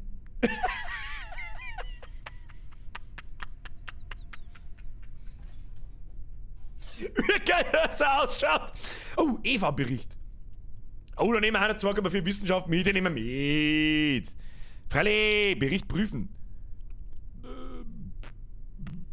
Eva-Bericht, Fallschirm empfalten. Ach, der hat nämlich selber einen Fallschirm. Das ist ja voll geil. Hat's früher, wie geil das ausschaut. Halsring, du hast einen Halsring. Was man als kann, Jahi? Das hat's früher nicht gegeben. Voll geil! Taugt mir. Also man kann mit dem jetzt auch, vor allem das Allergeilste ist sein Vollbier-Squad-Logo auf seinem Jetpack. Okay. Bodenprobe sind noch nicht erforscht. Wie? Kann man das machen? Ich kann halt jetzt da nicht mit dem runterspringen. Ja, also ich kann den steuern. Mit WASD kannst du dann da umeinander laufen und so. Und ich weiß ja nicht, ob wir da jemals wieder da raufkommen. Und dann haben wir ihn verloren. Deswegen B, steigen wir wieder ein und Raumfahrzeug bergen. Hey, 2 Flüge! 2 erfolgreiche, 2x2 erfolgreiche Missionen, Alter. Brudi, Pro-Gamer! Wann steckt er denn endlich die Vollbier-Squad-Fahne im Boden ein? Wenn wir eine Leute haben, dass ich wieder in mein Fahrzeug reinkomme.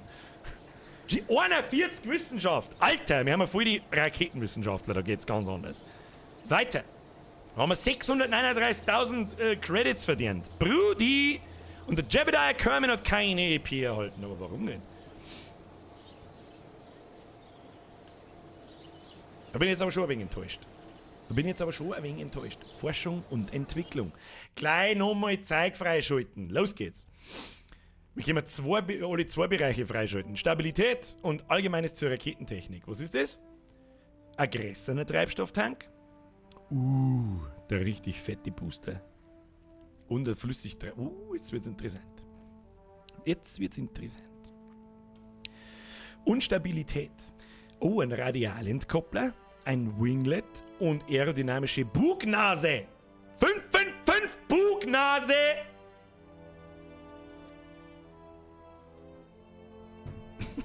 Schalt mal beides frei. Forschung. So, und jetzt, das ist aber nur im Karrieremodus. Ich glaube, man kann, oder man hat doch irgendwie diese Bereiche da ausbauen können. Mit Start, Landebahn, Fahrzeugfabrik. Und dann hat man mehrere Sachen mal, also mehrere Missionen gleichzeitig. Forschung, recht. Was kriegt man dann? Forschungsmaximum von 100, okay. Astronautenkomplex, Raumschiffhangar, Missionszentrum, maximale Aufträge 2. Genau das habe ich gesucht, dass man mehr wie 2 Missionen gleichzeitig annehmen kann. Nehmen, Alter! Ja? Nehmen! So, Missionszentrum. So, noch einmal im absoluten Anfängerbereich, ja? Das ist absoluter Noob-Scheiß, was ich da mache. Richtig interessant wird's, wenn du da Raketen bauen musst und ein Staging einstellen musst, dass du da einmal in den Orbit von der Erde kommst und dann vom Orbit in der Erde ich weiß nicht, wie man das nennt, keine Ahnung, ein Transit zum Mond, da in Orbit einfliegen, auf dem Mond landen, da irgendwelche Proben nehmen, vom Mond wieder starten und wieder heimfliegen und auf der Erde landen. Brudi, da musst du eine verfickte Doktorarbeit geschrieben haben, dass du das hinkriegst. So, wir müssen Dinge testen. Ja, deine grattlige Startplattform kannst du mir aufbessern. Hey, für die kleinen Analplugs, die wir mir ins All schicken, da klangt die schon. So, fest! Ja, das sind halt offensichtlich jedes Modul, das wir mir freischalten, gibt es halt so eine kleine Mission, wo du das Teil auf seine Art testen musst. Also anbauen, hernehmen, je nachdem. Und für das kriegst du einen Haufen Geld. Teste das Teil fest, Treibstoffbooster RT5, Floh im Flug über Körben. Das haben wir gerade gemacht. Nehmen wir an. Wow, leck, jetzt kann ich sogar... Jetzt kann ich 7 Aufträge annehmen. Alter! Wir müssen unsere neu gewonnenen Kapazitäten mit einer konzentrierten Untersuchung von Körben testen. Begib dich zum angegebenen Testgelände und sammle ein paar beobachtete Berichte. Hä? Nimm einen Crewbericht. Oh, jetzt wird's interessant. Nimm einen Crewbericht im Flug über 19.400 Meter in der Nähe von Bobs Fallgrube. Wo zur Hölle ist fucking Bobs Fallgrube, Alter? Siehst du dann in der Tracking-Station. Ah, okay. Das lässt man mal noch. Führe eine beobachtete Untersuchung. 16.600 Meter in der Nähe von Zone 3. Okay, wir müssen das zeigen. Was haben wir da noch? Nimm einen Crewbericht im Flug unter 1700 Standort. Bla. Okay, durchbrich die Atmosphäre, indem du ein Raumfahrzeug auf die Höhe von 70.000 Metern bringst, um das Ziel zu erreichen. Und dann wird's interessant. Kriegen wir heute noch hin. So. Nimm einen Crewbericht, bla bla bla bla bla bla. Das nehmen wir jetzt einfach einmal an. Und dann steht aber da, ich habe aktive Aufträge 4. Habe ich die Aufträge vorher nicht abgeschlossen, oder was? Auftragsparameter erfüllt. Ja doch, wir haben ja... Oder? Starte unser erstes Raumfahrzeug. Ziel erreichen abgeschlossen. Alter, was ist denn das? Wecker. Auftrag abgeschlossen, Auftragsparameter erfüllt, Auftrag abgeschlossen. Und pass bei den Missionen auf die Höhenangabe auf, du musst sehr genau sein. Ja, exakte Höhe, exakte Geschwindigkeit. Ah! It's gonna be make problems für rote Rakete 2. So, schauen wir nochmal. Entkoppler. Im Flug über Körben testen. Ach, da stehen Höhen dabei! Okay, fuck you!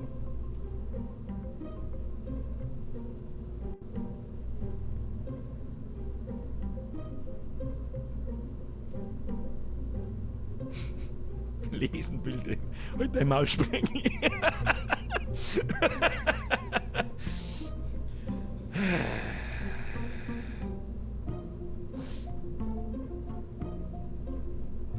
Ja, okay. Wir haben. Was ist das? Das ist der Hammer. Festtreibstoffbooster RT10 Hammer. Den brauchen wir nicht. Brauchen wir nicht. Weglöschen. Wir brauchen einen Floh. Wo ist der Floh? Ist das der Floh? Das ist der Floh. So, den kleinen. Den kleinen. Eigentlich brauchen wir unser Dings da eigentlich auch nicht. Unsere Wissenschaftsstation. Aber lassen wir es einmal drauf. Ist ja scheißegal. Dann, was wir vorher noch vergessen haben, damit wir da sanfter landen, gibt es noch einen Fallschirm. Wo ist denn da nur ein Fallschirm? Fallschirme wo? Fallschirme wo? Hilf's mir. Ah, da. Wo ist denn da eigentlich der Unterschied? Radialbremsfallschirm MK12R und MK2R.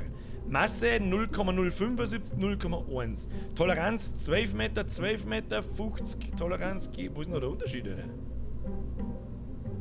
Ein Fallschirm, der mit dem MK12 verbleibt, allerdings wird er radial montiert und nicht am oberen Ende von etwas. Ja, da an der Seite nicht. Rechte Maustaste mehr Infos. Trockenmasse. Stauvolumen.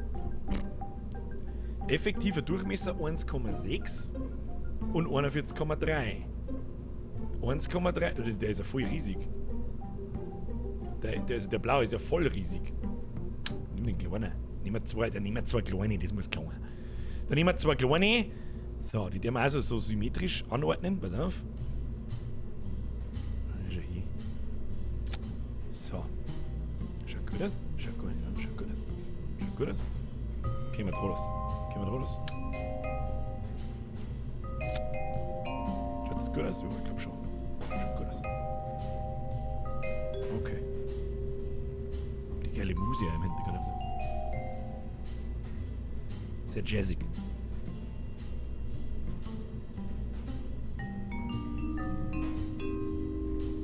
Mehr Füße. Meinst Aber jetzt haben wir ja mehrere Fallschirme, jetzt kommen wir ja nicht mehr so schnell am Boden auf. Das muss schon passen. Ja? Die vier müssen schon gelingen. Bitte dreh den Koppler um. Warum?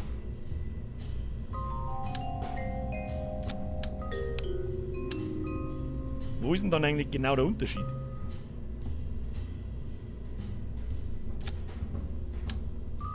So. Vergiss die Leiter nicht. Wir haben ja keine Leiter. Wir haben ja noch keine Leiter freigeschaltet. Haben wir schon eine Leiter? Nö.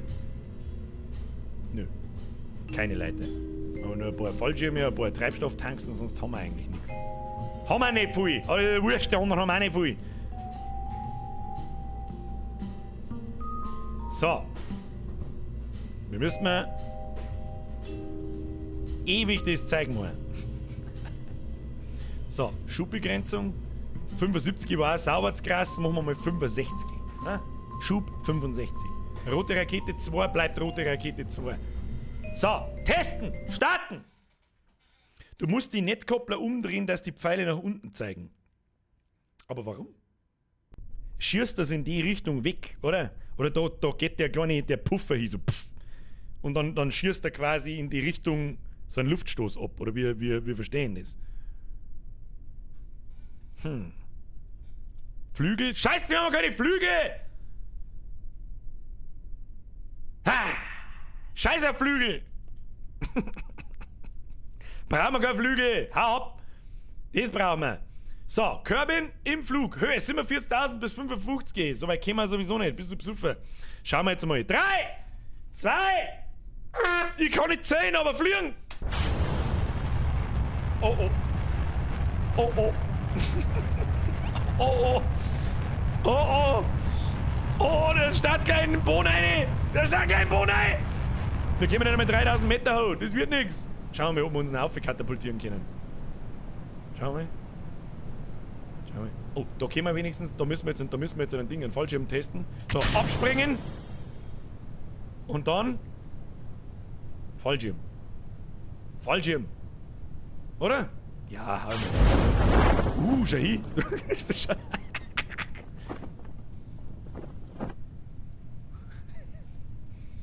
Hab nichts gesagt. Schnauzen. So, wir nehmen noch unsere wissenschaftlichen Sachen. Crewbericht.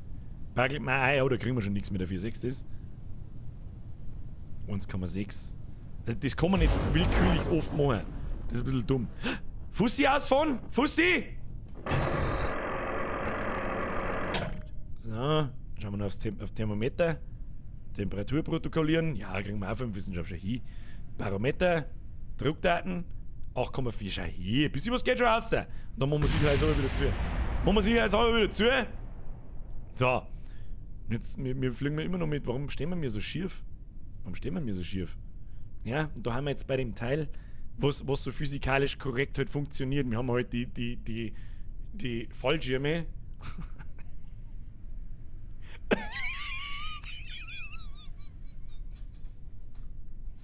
Bitte sagt's mir nicht, dass ich der Einzige bin, der das sagt. Bitte nicht.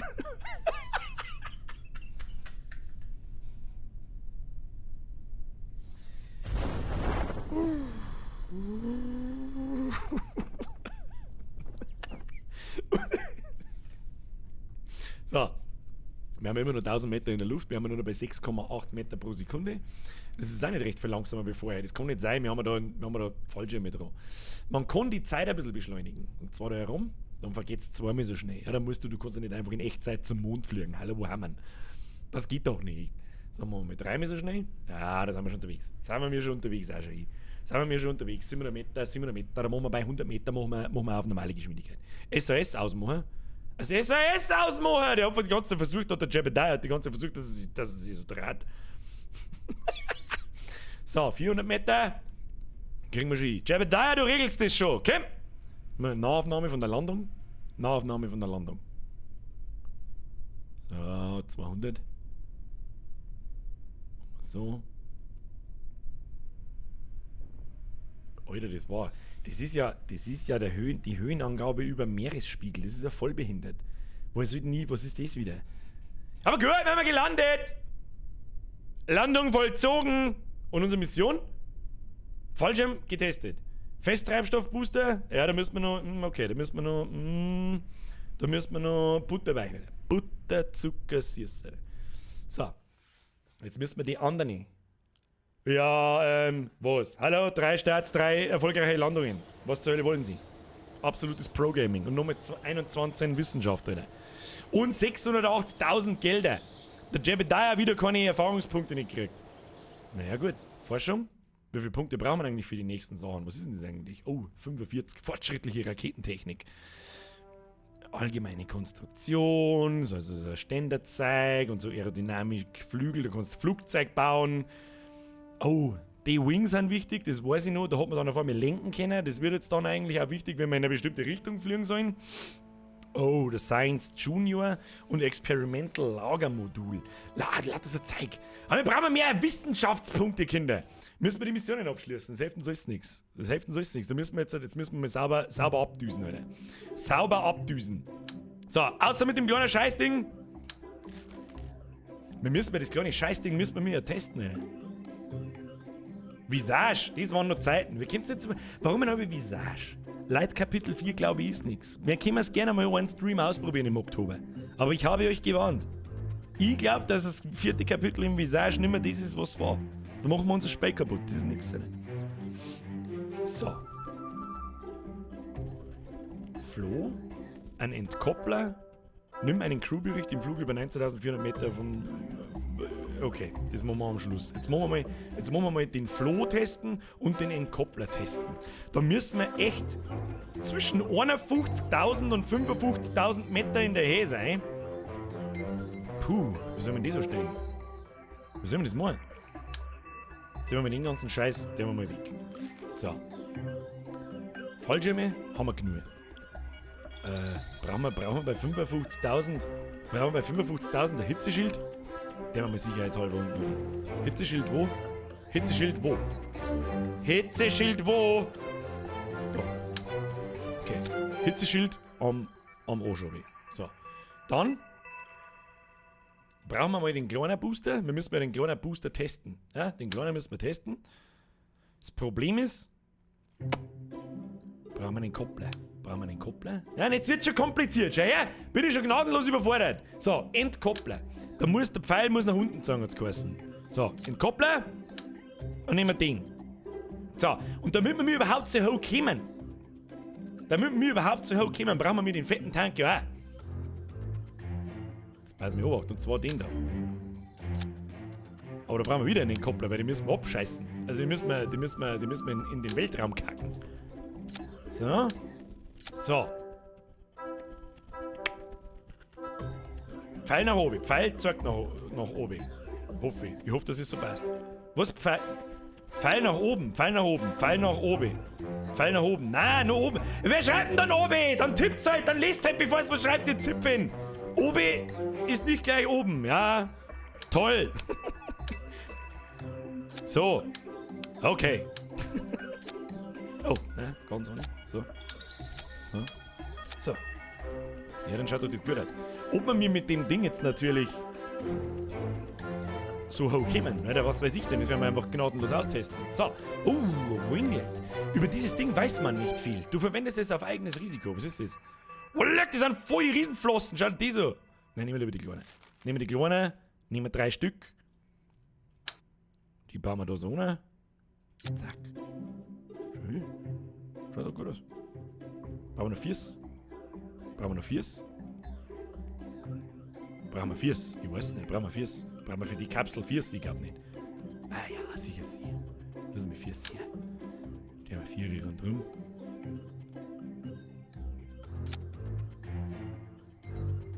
Schaut doch gut aus. Möchtest du mehr? Schön. Rote Rakete! Alter, wenn das... Da bin ich jetzt gespannt. 3 Füße, Sparen und so. Okay, weiter! Wenn du das sagst, machen wir 3 Füße. Gibst du mir mal 3 Füße? Hm? Die haben 2 unten.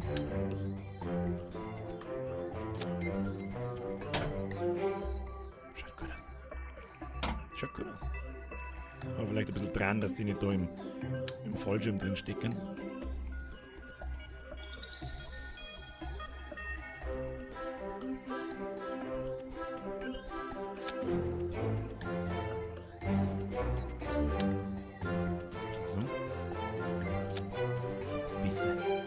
Besser, oder?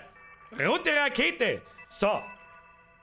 Jo, mach ihm halt auch 3 Fallschirme. Sollen wir haben 3 Fallschirme machen? Meinst du, dass das etwas ist? Ja. Wie du sagst. 3 Fallschirme. Wird schon passen. So, ob wir mit dem einen Boost jetzt so hoch kommen, das bezweifle ich schwer, aber wir werden sehen. Machen wir mal Schubbegrenzung auf 80. Oranger Ring. Oranger Ring. Der orange Ring ist wichtig. Das ist die Vorstufe zur roten Rakete. Nicht mit 911 Meter S-Delta V. Ich hab doch keine Ahnung, von was du redest. Wird schon passen. So. Staging. Wichtig. Erster Klick. Der Tankstart gibt Vollboost. Zweiter Klick. Sprengt ihn ab. Und startet gleichzeitig aber den anderen. Ja? Also startet quasi in einem Stück das und der nächste Klick springt das dann ab und dann können wir landen. Hoffe. Wir werden sehen. Bruder, das probieren wir einfach aus. Start. Rote Rakete 2. Bin ich gespannt. Ich brauche einen Countdown. Ab in den Chat. Bei 10 fangen wir an. Los geht's.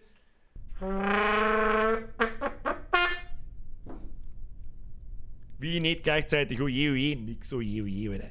Außerdem der Schub von dem zweiten Tank bloß den anderen gleich davon. 10, 9, 8, 65, 11, 9, 3, 9, 1, 10, 7, 9, 8, 4, 3, 1. SOS aktivieren. Ich glaube, der holt nämlich das dann halbe Ski. Oh, schau, wie sauber, dass die geradeaus fliegt in die Luft. Oh, die kommt nicht weit, oder? Die kommt nicht weit. Die kommt nicht weit. Brudi, die kommt nicht weit. Wie weit haben wir? 2000. Aber sie fliegt schon gerade. Schau, ich bin schon gerade, dass die fliegt, bist du deppert. Festtreibstoff ist gleich vorbei. Da sieht man da, von dem Tank, der gerade am Fahren ist diese Treibstoffanzeige, das weiß ich noch. So, wenn jetzt wenn gar ist, drückt man ganz schnell auf Leertaste, dann fängt die zweite an. So, Analplug for the win! Oh, leg ist die schnell an. Oh, das ist so schnell an! Das ist so schnell an! Oh, leg, oder wir verbrennen wir gleich. Wir brauchen vorne ein Hitzeschild. Dann müssen wir viel langsamer da auffliegen. Oh, wir haben bei 20.000 G, können wir mit 20.000 irgendwas anfangen. Nimm einen Crewbericht im Flug über 19.400 Meter in der Nähe von Bobs Fallgrube. Okay, das wird uns nicht weiterhelfen, aber wir können trotzdem einen Crewbericht nehmen. Crewbericht, null Wissenschaft. Okay, nehmen. Ja, aber noch steigen wir. Noch steigen wir. Ja? Noch steigen wir. Da müssen wir uns was ausdenken. Aber wir verlieren mal an Geschwindigkeit. 600 Meter pro Sekunde. Ja, schaffen wir uns so schlecker nicht. Sprengen. Abspringen. Okay, abspringen. Vielleicht katapultiert uns das. Hab ich vergessen. Habt's recht. Hab ich übersehen. Vielleicht schafft man es noch über 51.000 Meter müssen wir kommen. Wir haben aber auch sauber Schnee. Das heißt, wir dürfen nur zwischen 120 und 250 haben. Oh oh. Wir können jetzt da ein bisschen bremsen. Ich muss bremsen! Kann man noch nicht bremsen, oder? Ich will sogar bremsen. So, Höhe passt. Geschwindigkeit passt nicht. Kann man irgendwie bremsen? Ich hab da keine Ahnung, Alter. Kann man irgendwie dran?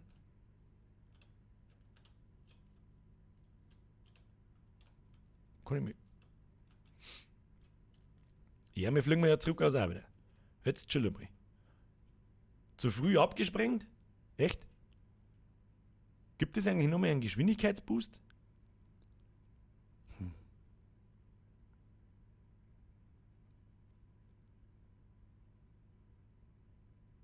Ach, ihr meinst wegen einem Auftrag.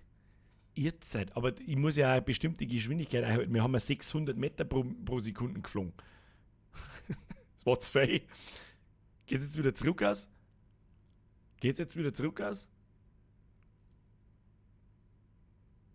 Ich glaube schon. Wir nehmen wieder Geschwindigkeit auf. Das ist ganz schlecht. Aber genießen wir doch die Aussicht. Da ist der Mond. Schöner Mond. Oh. Schau den Astronauten an. Schau den Jebediah an. Höhe 51.000.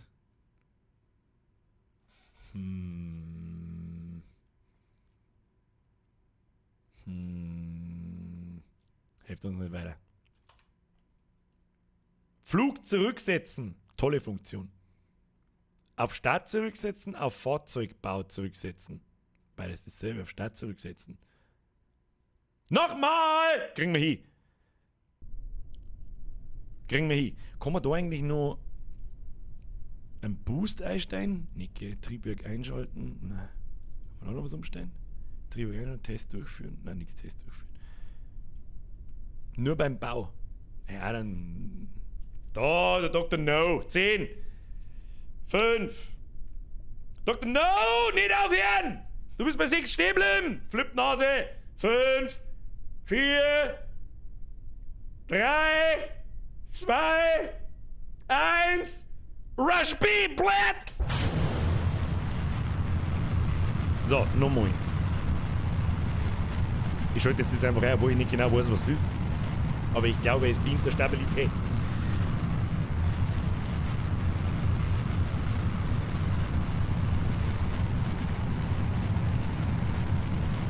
Machen wir unsere Aufträge wieder auf. Wir haben es sauber schnell. Ja, und je mehr Boost wir mir gehen. Abspringen. Jetzt pass auf. Wir machen jetzt nur den TD12, den Entkoppler testen.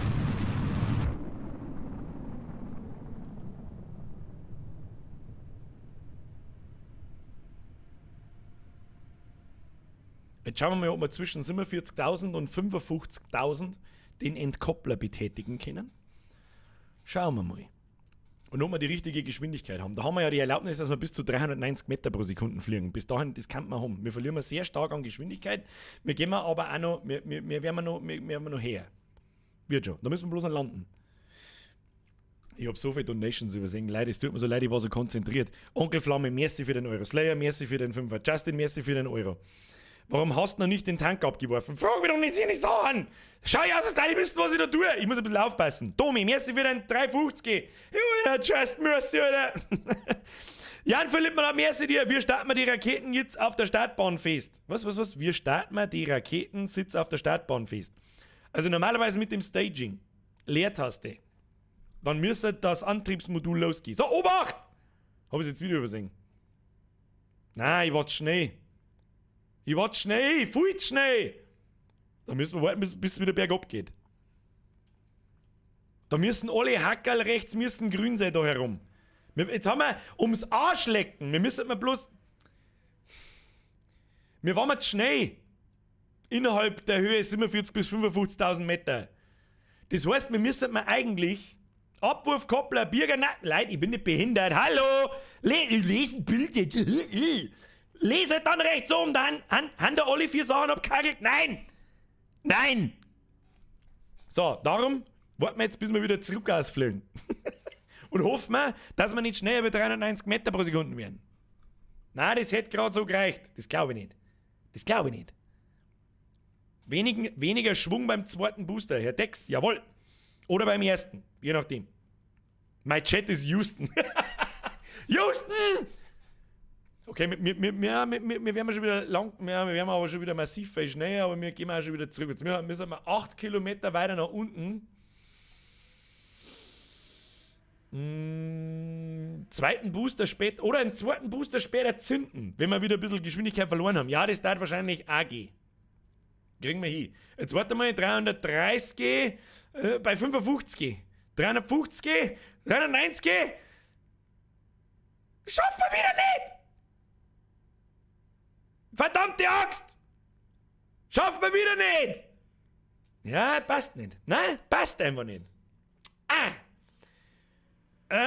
Flug zurücksetzen, Start zurücksetzen. Und dann gehen wir nochmal zurück in die Werkstatt, zurück ans Zeichenbrett und dann macht man die beiden Schübe um 15% weniger. Was sagt Houston dazu? Zurück ans Reißbrett. Anlauf statt Gleitgel. Ich glaube, wir haben ein bisschen zu viel Gleitgel benutzt. Du kannst das Flüssigkeitstriebwerk mit Shift und Steuerung regulieren. Ernsthaft? 14%. 50 ist genug. 50% weniger aus. Das haben wir zweimal 50%. Gut. Wir kommen jetzt wieder zurück. Weltraumzentrum, Ortungsstation, Weltraumzentrum. Verliere ich da irgendwas, wenn ich da wieder zurückgehe? Nicht, oder? Ich habe ja mein Fahrzeug ja quasi. Ich drücke es einfach her, keine Ahnung.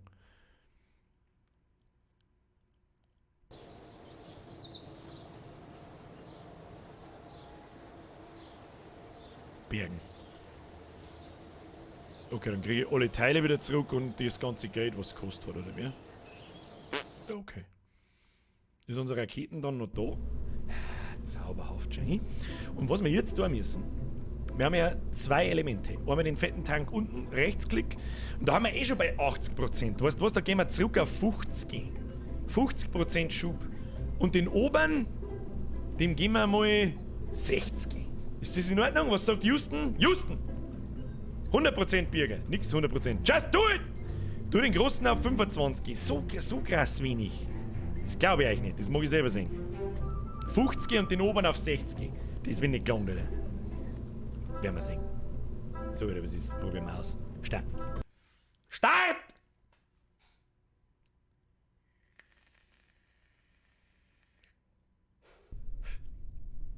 Wieso fängt der Countdown nicht schon während des Ladescreens an? Das frage ich mich. 10, 9, 8, 7, 6, 5, 4, 3, 2, 1, los! Oh, jetzt bin ich gespannt. So, SOS aktivieren, RFS aktivieren. Ich habe keine Ahnung wieso, aber das tun wir einfach. Ja. Es geht schon bedeutend langsamer, gell? Geht schon bedeutend langsamer. Aber natürlich verbrauchen wir dadurch auch weniger Treibstoff. Ja? Ich habe irgendwas im Kopf. Ich glaube, ab einer bestimmten Geschwindigkeit in der ersten Atmosphärenzone kämpfst du so krass gegen die Schwerkraft, dass das nichts bringt. Aber ich weiß die Geschwindigkeit natürlich nicht mehr, keine Ahnung. So. Wart mit dem Abspringen, bis du fast stehst. Na gut.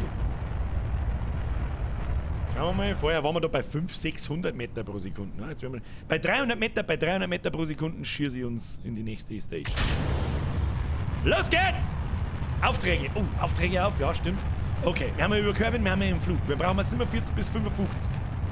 Und eine Geschwindigkeit von 120 bis 390. Oh nein, das ist ein Wahnsinn, wie schnell das Ding geht! Das ist der schnellste Analstöpsel der ganzen Welt! Naja, wird aber auch genauso schnell wieder langsamer natürlich. Gell? Wir haben ja erst bei 23.000. Schauen wir, was passiert. Schauen wir, was passiert. Abwarten. Abwarten, Tee trinken. Und wir verlieren aber massiv schnell an Geschwindigkeit. Gell? Aber solange die nicht auf Null geht, wenn ich das richtig verstanden habe, fliegen wir immer noch weiter nach oben. Ganz links unten lila Knopf für Orbitdaten. Maximale Höhe. Apoapsis, Periapsis. Apoapsis ist der höchste Punkt im Orbit und der Periapsis der tiefste, das weiß ich noch. So, ich kenne mich nicht aus, das soll. Mach das wieder zu. So, konzentrieren wir uns. Wir müssen das Ding abspringen, Leute. Das Ding müssen wir abspringen. Kim, bis 47 geht noch. Wir haben genau in der Geschwindigkeit. Kim, gib ihm. 4 Kilometer noch. 4 Kilometer noch. Wir verlieren so krass schnell an Höhe. An Geschwindigkeit. Schneller! Schneller! 47! Schneller! 120 Meter müssen wir fliegen. 1 Kilometer noch, Kim! Gib ihm! Gib ihm! Mach's Hackerl grä! Mach das Hackerl grä! Und abspringen! Festtreibstoffbooster RT5 Flow testen. Das heißt, wir brauchen noch mehr Stage, Alter. Wir brauchen noch mehr Stage. Jetzt müssen wir erstmal wieder landen. Jawohl! Sheesh! Mr. Blackpink. Sheesh! So, jetzt geht's wieder steil bergab, Herr Jebediah. Mr. Jebediah, müssen wir wieder nach unten fliegen. So. Jetzt beschleunigen wir das Ganze ein bisschen. Das schauen wir uns jetzt nicht noch mehr an. Zumindest damit doppelte Geschwindigkeit. Ja? Schauen wir uns ein bisschen aus. Hallo? Wo ist der Moon? Wo ist der Moon? Where is the Moon? Gib mir den Moon. Wo ist der Moon? Der orbitet übrigens. Also der ist immer woanders. Das ist halt, wie gesagt, realistisch. Der kann ja sein, dass wir den gerade einfach gar nicht sehen. Da ist der Sun. Und ich sage nicht wie ein geistig behinderter Moon, sondern... Oh, Crewbericht. Gib mir den Crewbericht. Crewbericht. Null Wissenschaft. Aber egal. Null Wissenschaft ist besser wie Chorwissenschaft. Ja. Mhm. So. Oh, wir könnten da unsere Abbremsfallschirme schon testen, oder? Crewbericht können wir nicht machen. Da müssen wir in die Nähe von Bobs Fallgrube, wo auch immer Bobs Fallgrube ist. Keine Ahnung, oder? So. Jetzt kann man eigentlich mal einen Fallschirm zu. So, schaut der cool aus. Alter, was fliegt da? Da fliegt unser abgesprengter Tank. Was tut denn der jetzt? Was reißt es denn jetzt da unten? Das ist ganz winzig da. Rote Rakete, 2 Trümmer. Weil der bremst mitten in der Luft, oder was? Was ich gerne mal ausprobieren darf. Aussteigen nicht möglich, dann nicht auf Kerbins Oberfläche. Verbesserung des Astronautenkomplexes erforderlich. Das heißt, man kann da aussteigen während des Landesprozesses. Fussis, wenn wir Fussis ausfahren. Die Vollbier-Squad-Dose ist am Landen, alle. So, machen wir ein bisschen schneller da. Haben wir noch ziemlich weit um, 2,3 Kilometer. Da wären wir ja den erst. So. Der erste Zipfel mit 3 Gackel. Das ist der Tschernobyl-Pimmel, Leute. Tschernobyl-Gackel. Kann passieren, dass das 3 draus werden. Wieso haben wir mir so schnell mit 8? Ach, weil der Hauptschirm noch nicht offen ist. Jetzt. Dann müssen wir noch schneller mal. Das dauert ewig. Das dauert ewig, bis der da unten ist. Geht der 2 runter. Kann ich die 3 nicht abschneiden. Höhe 2,5. Was ist, wenn ich da auf 3 auftue? Weiß ich nicht. Wenn ich die jetzt aber abtrenne, kann ich die einzeln abtrennen? Muss ich ausprobieren. Abtrennen. Oh, das war vielleicht nicht so schlau. Kannst du aber auf die Karte schauen. Wie tut man auf Karten schauen? Oh, wir kommen gleich auf. Brudi, wir kommen gleich auf. Und ich habe nur in Erinnerung, wenn man den Zeitraumverlauf verlässt, dann hat das die gleichen Physik... Oh, das war aber hart aufsitzen. M. Alter. Look at this. Schaut viel gut aus. So hat das früher nicht ausgeschaut, glaube ich. Sieh, da ist der Mund. Mund! Hab ich dir gesagt, dass er Mund heißt? Gib mir den Mund! Map! Erstmal Map! So, da sind wir oder wie? Was ist das da? Kerbal-Weltraumzentrum. Da haben wir gestartet. Sehe ich das richtig? Was ist denn da? Was ist denn da unten eigentlich? Inselflugfeld. Was ist da? Wüsteflugfeld. Wie kommt man da hin? Was ist da hinten? Bumerang-Startplatz. Was ist das alles? Kann man da hinfliegen? Warte mal, gut, das soll es ausschauen. Best Game ever. Best Game ever! So, da kommt man da wieder zurück. Nochmal M. So, kein Map mehr. So, da sind wir nun. Kann man da einen Crewbericht mal? Crewbericht überschreiben. Da kriegen wir wenigstens noch 1,5 Wissenschaft schon hin. Nehmen wir mit. So, Mission abgeschlossen. Der McGrunz. Was für eine Nachricht vom McGrunz? Wo ist die? Wo ist der McGrunz? Links neben der Höhe kann man zwischen Höhe HH und der tatsächlichen wechseln. Links neben der Höhe. Jetzt, was du sagst, irgendwas. An irgendwas. Oh, Wissenschaft 26. Können wir wieder was freischalten. Herr Grunz. Babene Information. 750.000 Gelder schon hin. Gesamtansehen 63. Freischaltzeit! Wie viel haben wir? 26,5. Aber wir brauchen 45. Brudi. Das dauert ewig. Egal, haben wir ja Zeit. Du meinst Höhe NN und nicht HH, oder? Die Vollbier-Squad fahren in Bonai. Ah, scheiße, die haben wir vergessen. Aber ich kann ja nicht mehr einsteigen. mit den Physik. Ich muss erst der Lorter freischalten. So! Mission! Wir haben ja noch mehr eine Mission, Leute. Wir haben ja noch eine Mission. Und zwar müssen wir diesen kleinen Festtreibstoffbooster, den wir mir da als zweites zünden, in einer Höhe von 51.000 bis 58.000 Meter testen.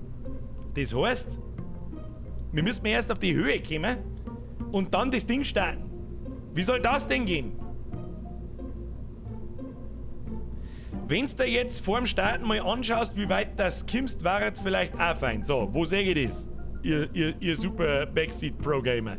Seht mir das da? Größe, Breite, Höhe, Schweregrad. Schweregrad, was ist das? Designliste. Schweregrad, Masse, seht mir das irgendwo? Was ist denn das? KSpedia. Was ist das? Auf Farbe, Kerbin, Meereshöhe, ein bisschen mehr Schub auf dem kleinen Booster so jetzt da. Auf der Höhe startet kein Mensch am Booster. Das ist mir schon klar, aber trotzdem muss ich ihn testen. Mission sagt, Festtreibstoffbooster RT5 Flow testen. Kerbin im Flughöhe 51 bis 58 Kilometer in der Luft. Und ich darf nur 110 bis 250 Meter. Die Aufgabe hätte es beim letzten Versuch fast geschafft. Meinst du, dass wir, wenn wir den unten wieder ein bisschen mehr Boost geben, dass wir dann so weit kommen? Oder brauchen wir 2 sehr lange Booster? Radialkoppler, mehr Booster. Wenn der Sprengi das sagt. Radialkoppler, haben wir einen Radialkoppler? Was ist denn der Radialkoppler? Radialkoppler? Was ist der Radialkoppler? Ich hab doch keine Ahnung. Nehmen wir doch einfach den fetten da. Da, den fetten nehmen. Fralle! Tu das weg. So, nehmen wir den dicken. Das ist eine lange rote Rakete. Da, schau hin. Alter, wenn die nicht abgeht, dann weiß ich es auch nicht. Gibst dir mal 80 Schub. So. Machen wir einfach ein paar mehr Flügel ohne, Alter. Dann machen wir jetzt einfach ein paar mehr Flügel ohne, dann geht das schon.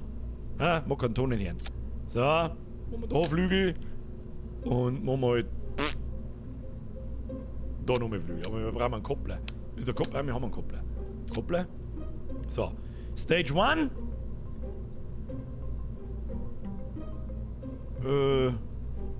Plus. Dann können wir alles einzeln machen. Passt nicht. 3 Stage. Ich dachte aber auf 75 da. Gerade weil ich es gelesen habe und die haben auf 75. So. Und mit dem düsen wir jetzt davor. Und schauen wir, was passiert. Ganz einfach. So schaut's aus. Das ist der Elon Musk Simulator. Ja, ist er. Ist er. Wir werden sehen, was passiert, Kinder. Wahrscheinlich werden wir jetzt erstmal umkippen. Nein, wir kippen nicht. 3, 2, 0. Und Alter. Alter, gib dir das Ding, Alter. Gib dir das Teil. Kann ich mir eigentlich schon dran oder irgend sowas? Nein. Schau hier, wie schön das ist. Zwar keine rote Rakete, aber die kleine Schwester davon. Die kleine Schwester von der roten Rakete.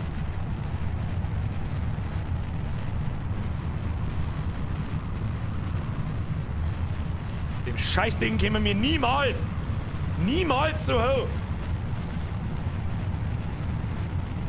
Das check ich nicht ganz, was das bedeutet und was das so mit 1400 Meter pro Sekunde bedeutet, verstehe ich auch nicht ganz. Verstehe nicht. Verstehe die Frage nicht. SAS ein. Oh, SAS ein. Entschuldigung. Aber schauen wir mal. Sprengen wir das Ding ab. Komm mal. Was ist denn das? Da bewegt sich das Teil. Okay. Absprengen. Da können wir nie so hoch. Da haben wir das Ding raus. Auf 51.000. Ja, jetzt warten wir mal.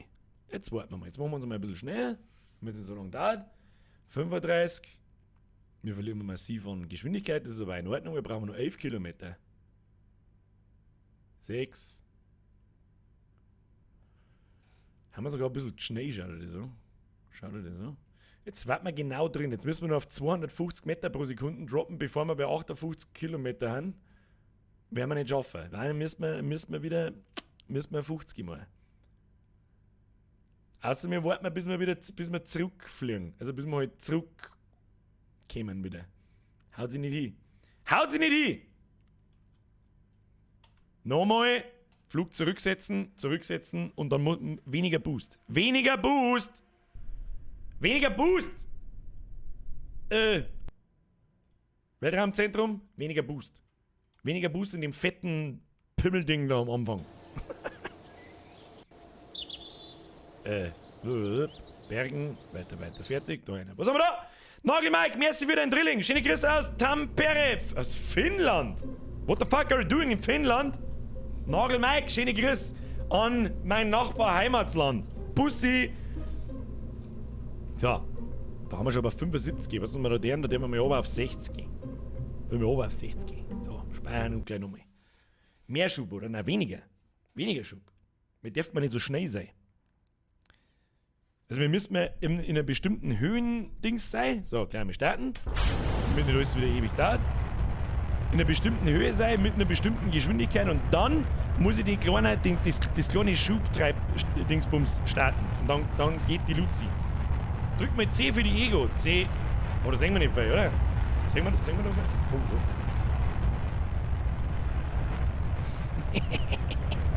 Oh. Oder das sehen wir halt da aussehen, aber das sehen wir nicht viel. Dann wir lieber wieder zurück. Nicht das, was wir. Oh, SOS. Wo ist denn mein Mauszeiger? Da, das müssen wir aktivieren. Ich weiß zwar immer noch nicht, was das bringt, aber ich glaube, dann bleibt der Punkt. Also, wir haben ja da unten so eine Art Kompass. Ich weiß nicht, wie man das Teil nennt. Gyroskop, glaube ich. Wie die Lage von deiner Raketen ist. Ja, in welchen Dings, dass du da umeinander schaust und zielst und so weiter und so fort. So, wir haben viel langsamer. Viel langsamer. Treibstoff haben wir natürlich viel mehr. Schauen wir mal, wie weit das wir können. Schauen wir mal, wie weit das wir können. Springen wir auch gleich ab den Teufel, wenn er leer ist.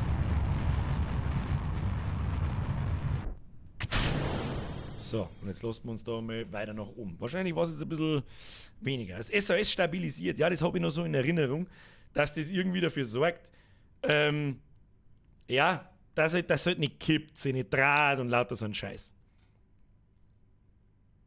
So.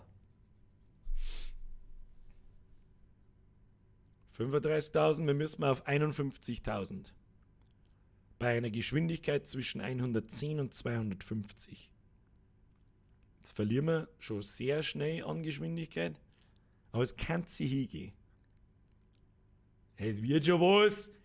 Herr Wieselbörber Best, das wird schon was. Jetzt chillen Sie mal einen in den Kniescheiben, das wird schon. 5 Kilometer noch. 5.000 Meter noch. Wir verlieren wir. Haben wir noch 100 Meter pro. Jetzt verlieren wir aber sehr schnell. Sehr schnell. Sehr schnell. 2 Kilometer noch. Bis 110 darf man droppen. Bis 110 Geschwindigkeit darf man droppen. Und. Der kleine Anal-Dildo im Weltall von 5000, Leute. We're going to space now. Kommt man da jemals wieder zurück, oder? Haben wir jetzt im Space? Wir haben jetzt, glaube ich, wirklich im Space. Schau da unten, ist keine Atmosphäre mehr da. Tun wir auf die Map. Wo sind wir da mir? Da schau ich. Da sieht man auch unsere Flugbahn übrigens. Da sieht man dann auf der Map. Da haben wir mir. Die Musik. Musik. Space Music. Let's listen to the Space Music. Was jetzt natürlich toll ist, jetzt können wir einen Crew-Bericht machen. Achtung. Crew-Bericht. 5 Wissenschaft. Nice. Warum? Weil wir jetzt in der neuen Atmosphäre sind und da haben wir noch keine Daten gesammelt. Forschung! Eigentlich hätten wir jetzt unsere kleine Forschungsstation unten braucht, wo wir den Schleim, Temperatur und das Barometer noch mehr holen können. Dann kriegen wir noch mehr Wissenschaft.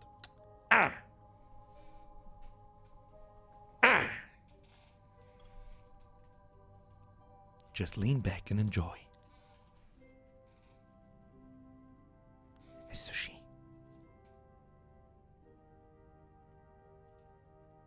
So schön. Vierkant-Salami! Der Name schon wieder.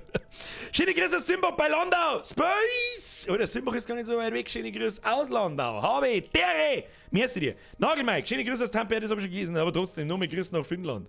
Oh, entkoppeln müssen wir noch. Hintere geschossen mit dem Scheiß drum. Nice. Schau so. Die Vollbier-Squad-Kapsel im fucking Weltall. Das Spiel, Alter, ist so gut. Das ist eines der besten Beispiele, ähnlich wie RimWorld, was wir am Mittwoch spielen. Scheiß auf Grafik, scheiß auf was weiß ich, was soll ich sehen. Gameplay is fucking everything. I fucking love it. Das macht so viel Spaß und du kannst in dem Editor wirklich Sachen bauen, dass dein Vogel außerhaut. Aber das zeige ich euch heute noch nicht. Sollen wir das nochmal spielen? Sollen wir Kerbal Space Program nochmal ein paar Missionen machen? Irgendwann schauen wir uns dann einmal so Konstruktionen von anderen Leuten und dann haut's dir den Vogel raus. Also da bauen Leute einen X-Wing und einen Millennium Falcon und so einen Scheiß noch. Da haut's da den Vogel raus. Ich lese nur, ja. Steigt man ja aus, ja stimmt. Eva? Aussteigen nicht möglich, dann nicht auf Kerbins Oberfläche. Da müssen wir erst leveln. Da müssen wir erst mehr Geld verdienen und mehr Wissenschaft verdienen und so weiter und dann unsere Gebäude ausbauen, sonst kann der Kerbal-Sepp das nicht. Alle schreiben ja. Sechstes! Hab ich wieder mal recht gehabt! Kruzifix! Was ist das?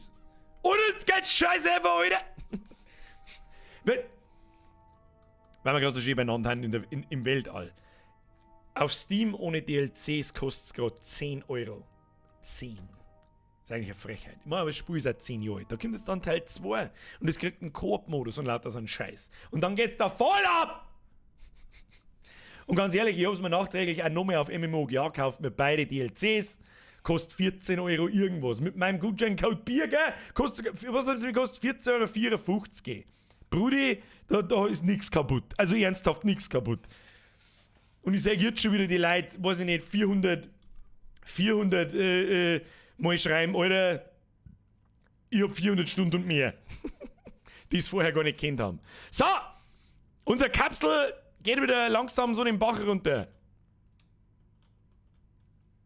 Beschleunigt man mal wegen der Saison. Was war da schon wieder los? Fotzen von uns! Ja, Alter, Rimworld, Menschen, Cowboyhut, FTW. Ja, das hast du korrekt erkannt. Menschen, Schlachten, Kochen, Essen, Ozean. Ja? Oh. So wär's, wir sind auf der Taste gedrückt, aber ich glaube, war nicht so schlimm. Höhe kann man umschalten. Aktionsgruppe abbrechen. Nein. Das ist der. Ach, das ist. Ach so. Das ist die Höhe zum Wasser und das ist die Höhe zum Land. Jetzt. Warum müssen die dann auf Wasser? Wer braucht denn den Scheiß, Alter? Fussi ausfahren! Fussi ausfahren! Alter, wir landen mitten in die Berg. Wo haben wir eigentlich? Wir landen mitten in die Berg. Du bist schnell obi. Schnell obi. Schnell obi. Los, los, los. Fürs habe ich nicht vergessen. Der zeigt nicht obi. Die Landung wird korrekt vonstatten gehen. Stimmt, eine Drogenplantage braucht man noch in Rimworld. Das ist auch noch was. Wir machen alles, was man in normaler Spiel nicht tut. Menschen schlachten, fangen, gefangen halten, essen, anziehen, Gewand draus machen und verkaufen, Drogen nehmen, Bierbrauen war, glaube ich. Was war eigentlich das letzte, was man. Ja, egal. Landung! Achtung, Landung! Wir haben noch 300 Meter. 250. 200. 150. So, jetzt gehen wir mal langsam einmal 100. Ah, das ist aber ganz schön schief. Das ist aber ganz schön schief, wo wir wieder landen. Haut das schon hin. Wird das schon was? Langsam! Knapp, aber es geht. Oh! Das wird eine Reinhold Messner Gedächtnisfahrt. Was sagt Vollbier Squad Schüssler auf einer Schildkröten?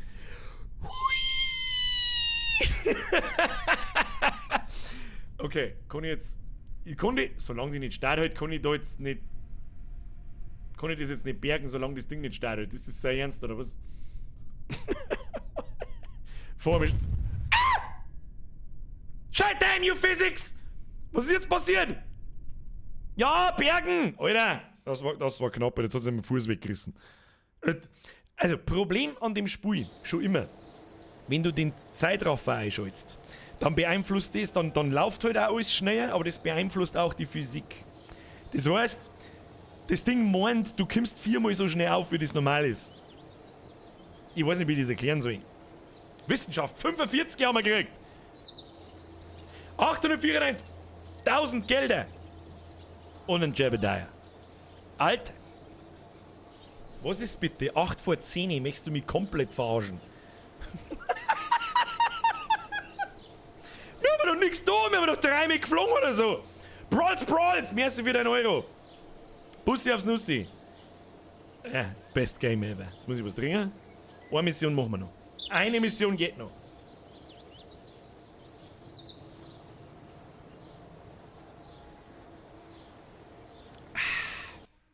Hoppala, falsches Gebäude. 2 Stunden gespielt, im All gewesen, alles erreicht. Na, müssen wir nochmal zurück. Also unsere Raketen ist der Wahnsinn. Wir brauchen aber noch eine Mission. Jetzt müssen wir erstmal Zeug freischalten. Und ich bin da der Meinung, dass die nächste Stufe eigentlich die beste war, wenn wir lenken können. Dass wir unsere Raketen in eine gewisse Richtung schießen können und dann wissenschaftliche Proben über die Gebiete, wo wir hin müssen, kriegen. Und dazu brauchen wir Flugsteuerung. Was ist denn eine Grundlagenwissenschaft? Ah ja, da kriegen wir das Zeit, das brauchen wir aber noch nicht. Was ist denn eigentlich das da? Hochleistungsantenne. Leni, danke für den Euro. Bussi aufs Nussi, stolzer Liebe. Bei Rimworld war das Bierbrauen das letzte Mal. Haben wir einen suffen Weg, haben wir aber gerade nicht ganz geschafft. Das werden wir herausfinden am Mittwoch. Vielleicht schaue ich mir die letzte halbe Stunde von meinem eigenen Stream von einem Jahr noch mehr an, damit nichts passiert. Mr. Bartlover, wie schaut's aus, wenn uns zwei darf ich heute in den Bad ohne? Ja, noch nicht. Ich bin noch nicht bereit dafür.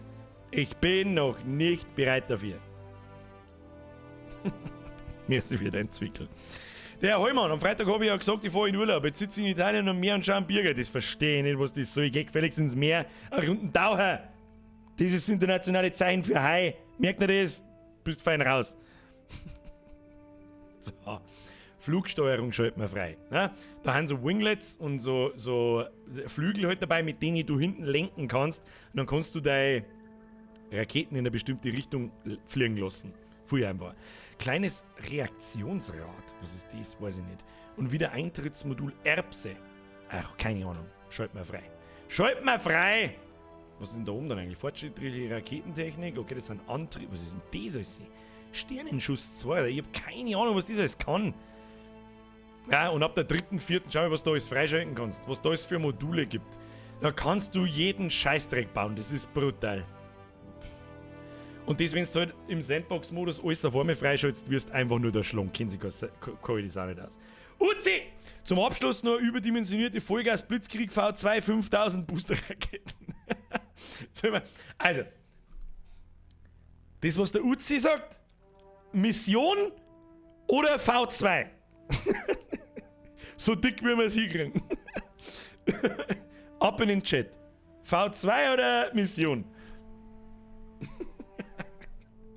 Wer hätte das gedacht?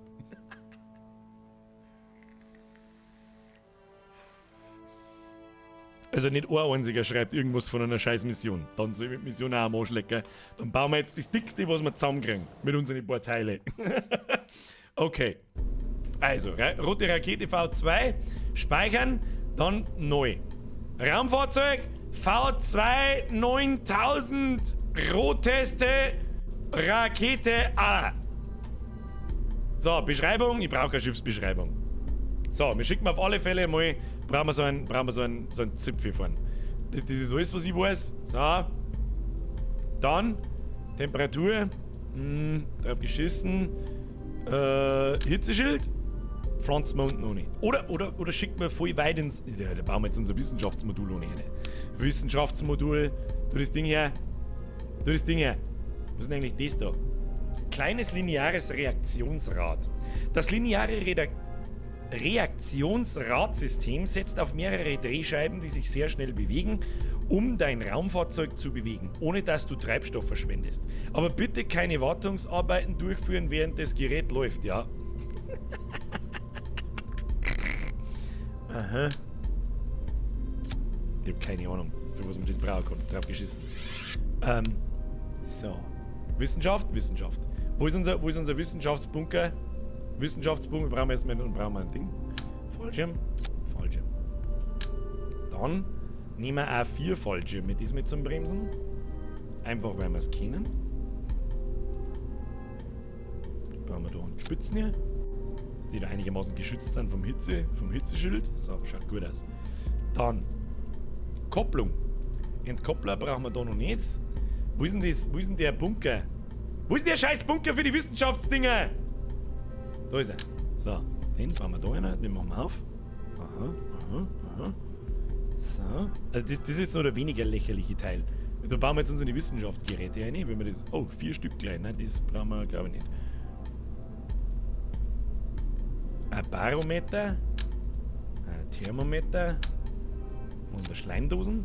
So, dann machen wir wieder zu. Dann machen wir Hitzeschild unten dran. Jawohl. Dann brauchen wir Fussis. Fussis nehmen wir das mit 8. Einfach weil wir es kennen. Oder 6. Nehmen wir 6. Was ist das? Ja, wo ist er hin?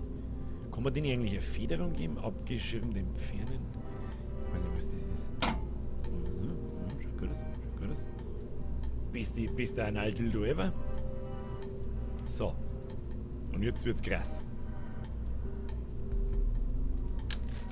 Jetzt bauen wir den fetten da rein. Da brauchen wir jetzt erst einen Entkoppler. Moment. Nein, das ist nicht der Entkoppler. Wo ist denn der Entkoppler? Da ist der Kopplung. Okay. Kopplung. Pfeil muss nach oben zeigen. Hat's geheißen. So. Das haben wir ja schon geholt. Und jetzt nehmen wir einen Radialentkoppler. Und dann bauen wir den da 25 Mal rundherum. Jetzt schauen wir mal, wie oft dass wir den da hinkriegen. Und dann nehmen wir die fetten Raketen. Ich sehe überhaupt nicht, wo ich es hinbaue.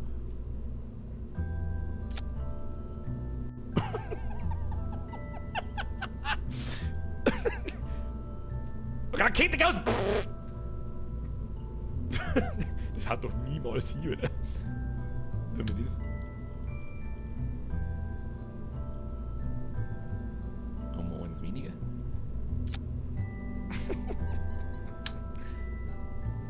Ja, das schaut schon besser aus. Schaut schon besser aus.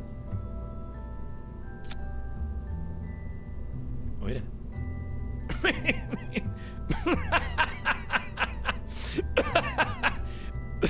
Wie viele Schub soll die Raketen haben? Ja! Alle! Jeden! So, Aerodynamik brauchen wir natürlich auch. Da setzen wir jetzt da so einen Knubbel auf. So, easy peasy, Alter. Schau dir das an. Schau dir diesen Monstrum an. So, jetzt brauchen wir natürlich noch Flügel, Alter. Brauchen wir noch Flügel? Dann brauchen wir jetzt noch Flügel. Natürlich welche, mit denen wir Curling machen, mit denen wir steuern können, Alter. So tut man. So.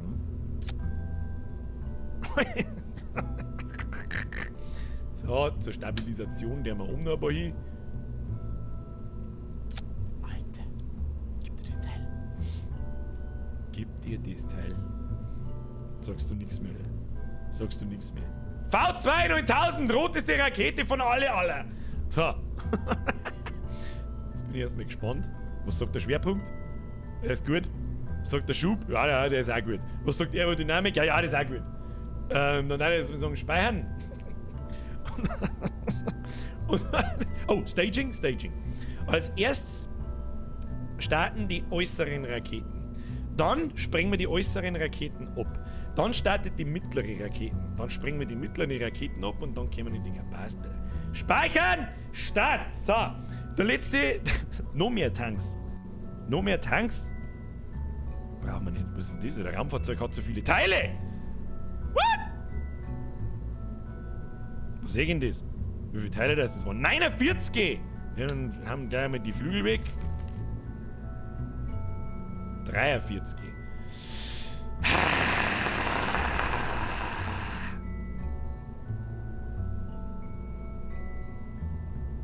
Machen wir weniger Fiers.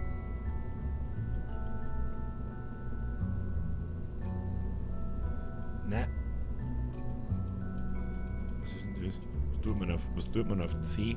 Was passiert denn da? Keine Ahnung. Okay. Weniger Fiers.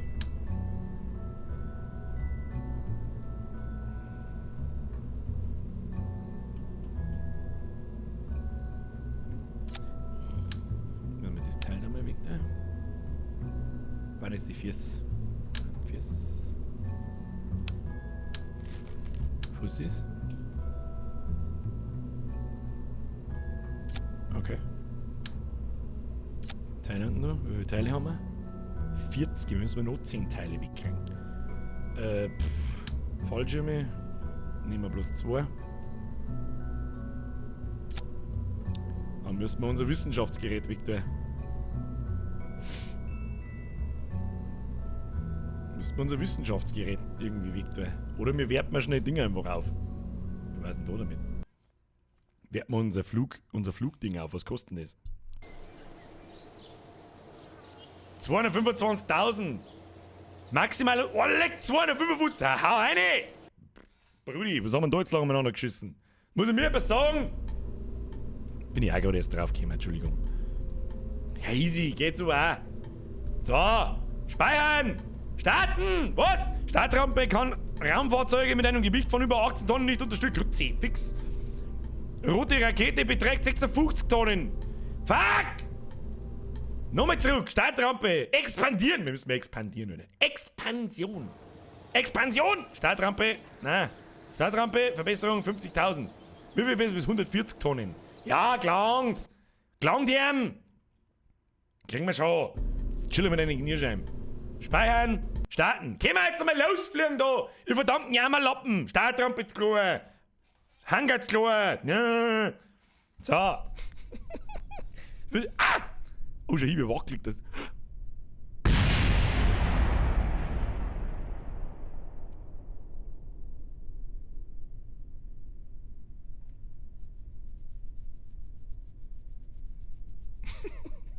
Die ist einfach rausgefunden.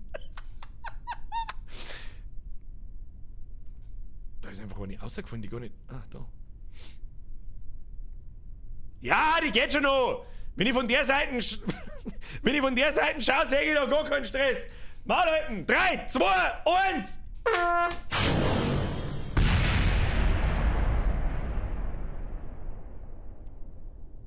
Hä?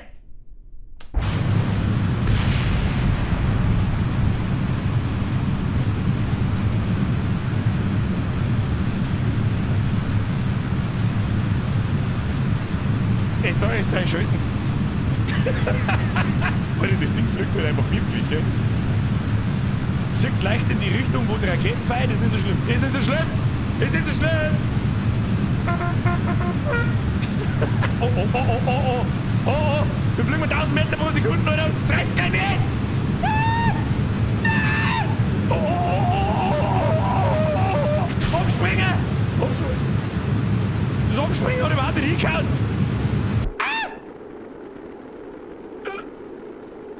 Press F für den Tankbotzen, Alter!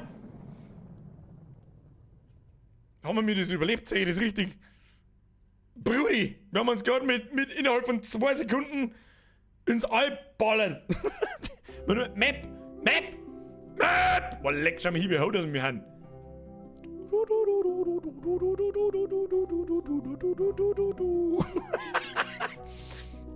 Oh, mit F11 siehst du, wie heiß die Teile sind. Temperatureinblendung. Ah, dankeschön. Wer war das? Die Rumis. Dankeschön. Sehr heiß. Die Signalfarbe sagt mir heiß. So, press F for Respect und sonst nichts rissen. Ha! der Herr Jebediah, glaube ich. Oh, wir müssen wissenschaftliche Sachen übernehmen. So, jetzt pass auf. Jetzt gehen wir mal auf M und dann sehen wir schon, dass wir kommen noch so weit weg vom Planeten Erde. Ah, da fliegen wir jetzt einmal, da lassen wir uns jetzt einmal auffliegen. Vorspulen 10 Mal. Wenn wir da oben an der Spitze sind, dann drücken wir auf Stopp und dann holen wir uns die ganzen wissenschaftlichen Daten aus dem All.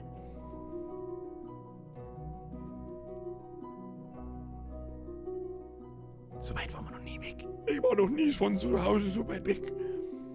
Na, wie sagt das Sam? Was ist Sam? Ein Schritt weiter und ich bin so weit weg wie was weiß ich was. Wie niemals zuvor. So, so. Wenn wir da, dann drücken wir auf den. Haben wir schon ein bisschen. So, haben wir da. Wo haben wir? Wolle! 531.000 Meter. Siehst du das, Alter? Siehst du das, Alter? Wir können zwar immer noch nicht aussteigen, aber Lichter an. Man kann dort Licht, wie geil ist denn das? Man kann dort Lichter außen einschalten. Raumfahrzeug umbenennen von hier, Steuern, Steuerpunkt, Steiner, Crewbericht. 7,5 Wissenschaft. Crewbericht im Weltraum hoch über Körbin. Ist sehr rund. Das hätte ich vielleicht vorher mal lesen sollen, da steht nur Blödsinn drin. So, halten wir uns. Dann öffnen. Zack, unsere Wissenschaftsstation. Jawohl. Schleim, schleimiger Schleim, mysteriöser Schleim. Mysteriöser Schleim, Beobachtung im Weltraum hoch über Körben. Der Schleim fühlt sich hier richtig wohl. Das werden diese gerade. Oh, 15 Wissenschaft. Schauen wir die mal. Wenn wir dann bloß noch landen. Ja, ich werde mal schon hinkriegen. So, Barometer. Das Instrument zeigt nichts an, als wären wir in einem Vakuum. Wir sind im Weltraum. Oh, leck, 18 Wissenschaft. Bist du besoffen, Alter? Ein Thermometer. Temperaturscan im Weltraum hoch über Körben. Die Weltraumtemperatur zu messen scheint nahezu unmöglich, da es dort keine Materie gibt, die heiß oder kalt ist. Bis auf das Raumfahrzeug und das Thermometer selbst. Da haben die Jungs von der Forschungs- und Entwicklungsabteilung noch einiges zu tun. Gibt's da extra Dinge? Ich habe keine Ahnung, Alter. Aber es gibt 12 Wissenschaft, ist mir scheißegal, Alter.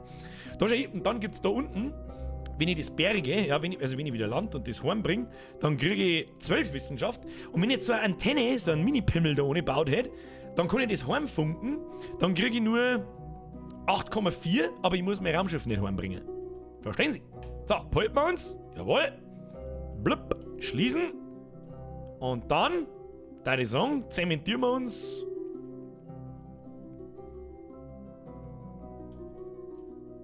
In Richtung, wo werden wir überhaupt landen? Oh, im Wasser.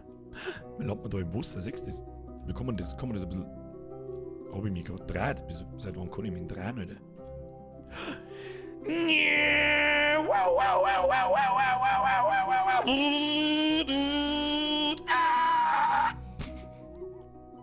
Die arme Sau da drin. So, jetzt pass mir auf. So. Wenn wir uns jetzt in Richtung... Ist der Punkt? Das ist nicht der Punkt. Wo ist denn der Punkt, wo wir mir aufkommen daten? Da haben so Markierungen, die weiß ich natürlich nicht mehr, was die deren, dass wir mit dem Arsch jetzt quasi in die Atmosphäre eintauchen. Dazu müssen wir uns doch eigentlich so grob in die Richtung drehen. Das kann das sein, hä? Oder wir fliegen ja so... Das sind die 3 Achsen. Ja, ich erinnere mich schon noch. Grün mit X. Wir grün mit X. Verstehe ich gerade nicht. Gelb mit X drin. Gelb mit X drin? Oder, ach, okay, verstehe. Das Ding. Da sollen wir mir so mit dem Arsch aufkommen. Echt? Okay, werden wir sehen. Zur Not können wir ja noch mal nachjustieren. So, Kinder. Jetzt genießen wir noch einmal den Rundblick. Und Ausblick auf den runden Planeten. Ja, Kerbal Space Program hat das, was, wie heißt's? Star Citizen seit 10 Jahren probiert, vor 10 Jahren schon gemacht. Nämlich nahtlos auf einem Planeten zum Landen. No front. So, und jetzt beschleunigt man das ein bisschen.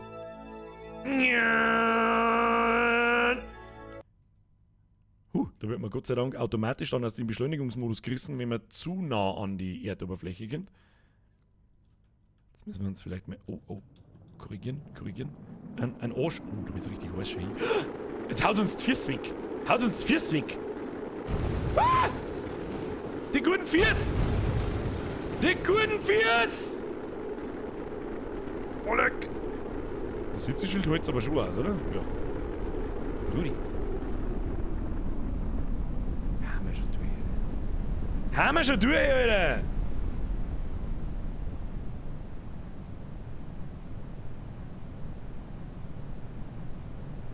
Das schaut gut aus. Wir müssen jetzt zwar auf unserem Knockout nachschlanken, aber das muss schon hinhauen. So. Außer mit dem Bremsfall. Oh. Wir haben ja schon viel weiter unten. Oh, das war knapp, Alter. Jetzt habe ich fast einen Schlaganfall gekriegt. Ich hab das da oben schon wieder vergessen umzustellen. Dass ich die Höhenmeter sehe auf Land und nicht auf Meeresspiegel. Das war natürlich fatal, aber jetzt haben wir keine Füße mehr. Jetzt hoffe ich, dass unten unser Wissenschaftsgerät nicht zerreißt, weil sonst haben wir ein Problem. Wir landen schon wieder irgendwo am Berg drin. Grütze in Alpha! Dann rutscht mir wieder irgendwo in der Weltgeschichte umeinander. Bitte nicht! Dann wertvolle Daten! Ihr habt wertvolle Daten aus dem All! Wir haben ja ein bisschen Schnee mit 7 Meter pro Sekunde. Ich glaube so... es fühlt sich zumindest Schnee an. Ja. Nicht kugeln!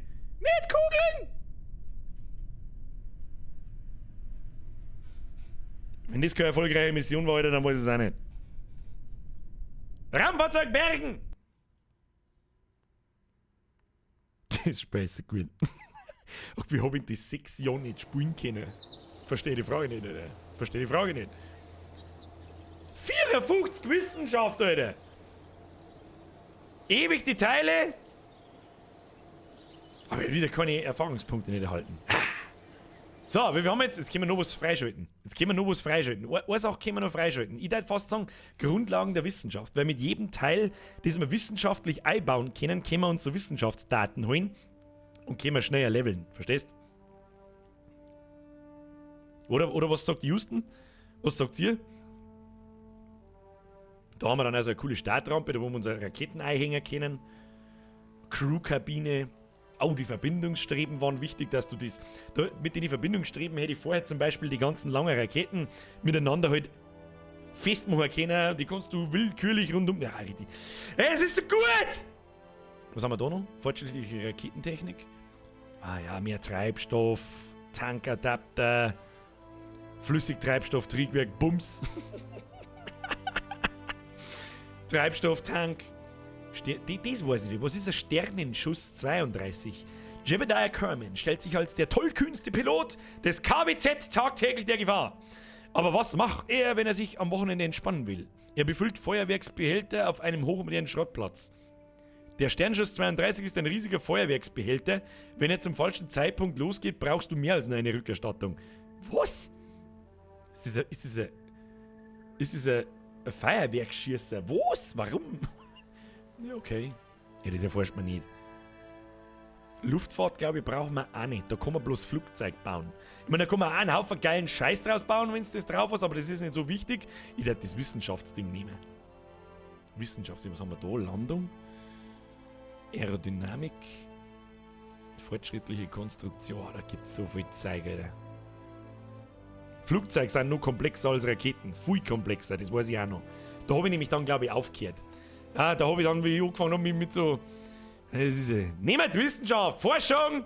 So, da wissen wir uns beim nächsten Mal deren. Was haben wir, was kriegen wir da alles? Das schauen wir uns noch an. Eine Hochleistungsantenne, Kühlmodul, Kühlmodulkante, ein Experimentallagermodul, eine Science Junior, ist ein hochmodernes und autarkes Labor. Hast du dich je gefragt, was in Schwerelosigkeit passiert? Ah. Dann haben wir Akkus, ja, Batterien und ein Ducktischnik von Protopodyne. Ja, egal, bauen wir irgendwo da. Was ist das? Das Ducktischnik ist die ultimative Lösung aller Sicherheitsprobleme deiner Crew. Die leichte Kapsel ist mit einer Relaisstation und entsprechenden Empfängern ausgestattet und nimmt alle Steuerbefehle von der Bodenstation entgegen. Ach, das ist da kann man eine Drohne bauen dann quasi. Das ist quasi unbemannter Flug. Es ist so komplex, Alter! Eins nach dem anderen. Eins nach dem anderen, Alter. Leute, das kam unerwartet. Dass Kerbal Space Program so viel Spaß macht und vor allem auch euch zum Zuschauen, das kam unerwartet und es ist immer das Gleiche. Die unerwartetsten Spiele sind meistens die besten. Ich habe so das Gefühl, bis zur Sommerpause carried uns Kerbal Space Program sauber in die Sommerpause. Das ist so. Das ist so. Und am Mittwoch spielen wir Rimworld. Und dass wir uns jetzt nicht wieder abspeichern, gehen wir mal speichern. Wird gespeichert, schnell speichern, still speichern. Kann ich noch nicht gescheit speichern, ne? Egal. Zurück zum Hauptmenü. 316 Leute auf Twitch. Da schon hin. Haben wir auch nicht alle Tag. Brudi, erstmal an alle die neue Leute. Haben wir neue Leute im Stream? Bitte melden Sie sich. Auch die Lurker. Späßle. Lasst die Lurker lurken.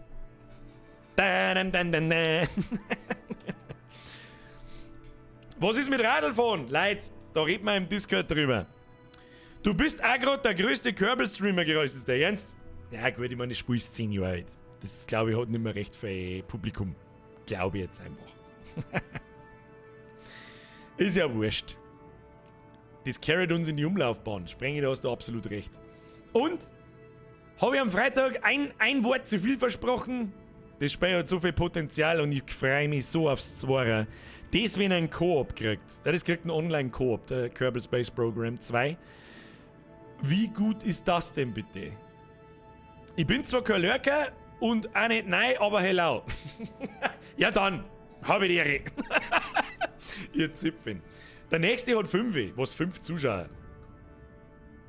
Ja, dann ist halt Kerbal Space Program streamtechnisch tot. Aber es ist ja mir wurscht.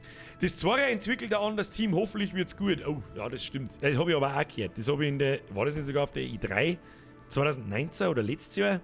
Wo das erste Mal hergezeigt worden ist, da habe ich mir das auch schon gedacht. Oh, das macht ein anderes Team, da bin ich gespannt. Es gibt für das jetzige schon einen Koop per Mod, ist aber eher mittelmäßig. Ja, wie immer. Es gibt auch für Rimworld einen Koop-Online-Modus per Mod.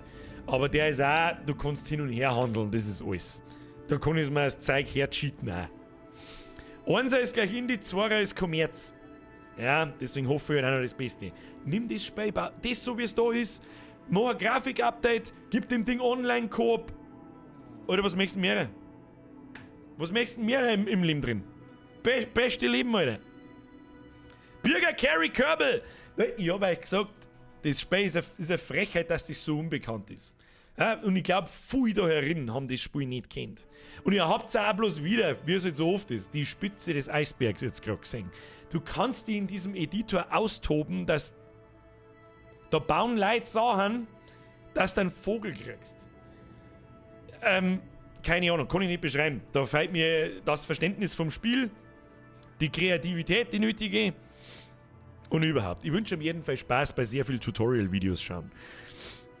Weil in den Orbit kommen und dann zum Planeten, zum Mond transferieren und so.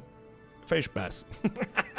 Wenn ich es schon nicht einmal schaffe, in einer bestimmten Geschwindigkeit, in einer bestimmten Höhe irgendwelche Sachen zu drucken. Aber egal. Ich würde sagen, das glaube ich später nächste Woche nochmal. Aber versprechen mag ich es auch nicht, weil ich wechsle da alle 2 Minuten meine Meinung. Weißt du, was es ist?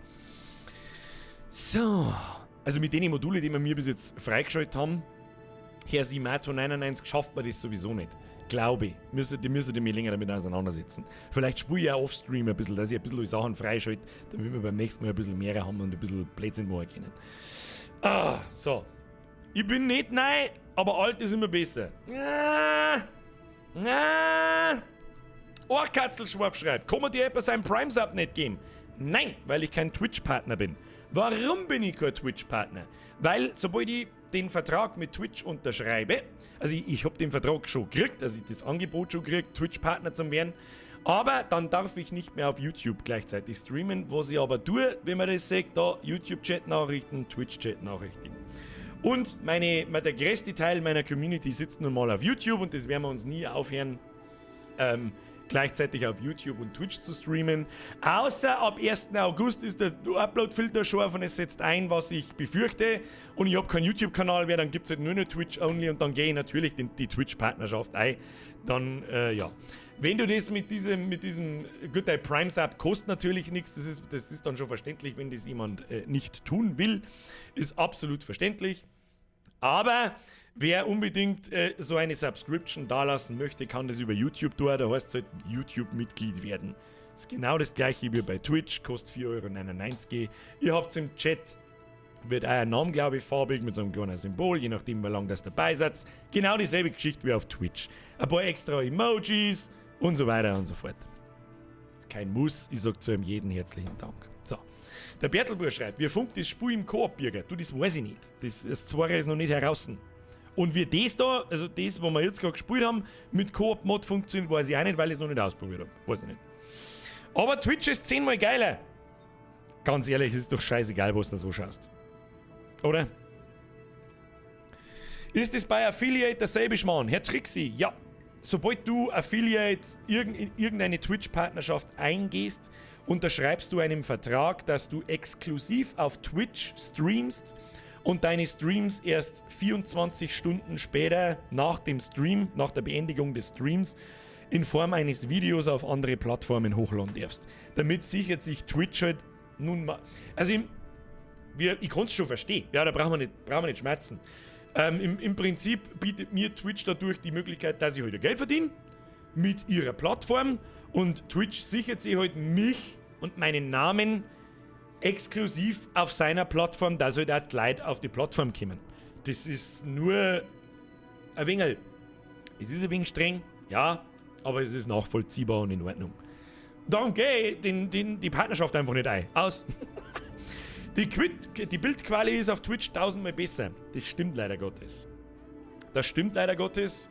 Darum, ihr könnt euch das ja auch jedes Mal auf Twitch anschauen. Ich weiß nicht, was mit dem YouTube-Decoder los ist. Ich weiß es nicht. Warum es da nichts lernen? Verstehe ich nicht. Jetzt habe ich wieder was gezeigt. Zeitfresser ohne Ende. Der Oberpfeif zu Bord. Viel Spaß. Ganz ehrlich, dann schaut's auf Twitch zu, wenn die Bildqualität besser ist. Vor allem am Fernsehen. Und auf große Monitore. Am Handy, glaube ich, ist es wurscht. Es gibt aber irgendeine Möglichkeit. Ich wüsste nicht. Simi 1502. Ich finde das Overlay bei Twitch eindeutig schöner als auf YouTube. Wie meinst du das Overlay? Du meinst halt das ganze Interface, das ganze Rundrum auf der Internetseite schöner als auf YouTube. Geschmackssache. Aber brauchen wir nicht reden, Twitch ist in Sachen Streaming weit, weit entfernt von YouTube. Und dass YouTube da nichts auf die Reihe kriegt, seien es so Moderatoren, Mod-Funktionen und so weiter und so fort, verstehe ich auch nicht. Wurden jetzt eigentlich viele Videos von dir auf YouTube gelöscht? Ed Birger sagt, Herr Starfisch, nein! Also Upload-Filter technisch ist bis jetzt absolut noch gar nichts passiert auf YouTube. Was mich sehr freut. Also weder irgendwelche Videos gesperrt, noch gelöscht, noch irgendwelche Warnungen, noch irgendwas. Aber Das erste Video ist von Facebook gelöscht worden, als ich es aufladen wollte. Und zwar How to Pull Pork. Irgendeine koreanische Firma, bla, irgendwas, hat irgendwas, leck mir am Arsch, Video gelöscht. Dann bin ich da geguckt und habe mir gedacht, na gut, Facebook, fuck you, interessiert mich nicht wirklich stark. Ich meine, das ist natürlich förderlich, weil da auch eine gewisse Anzahl von Publikum, sage ich jetzt einmal, sitzt. So ganz unwichtig ist es nicht. Aber es ist mir ehrlich gesagt wurscht. Ja, wenn da irgendwas feit, mei, dann hilft es halt nicht. Ärgerlich war halt YouTube, aber bis jetzt ist noch nichts passiert. Und wir werden sehen am 1. August. Und das werden wir auch vor der Sommerpause noch mitkriegen. Denn, jetzt mache ich da einmal die Musik aus und Kerbal Space Program zu. Die Sommerpause wird kommen, wie jedes Jahr.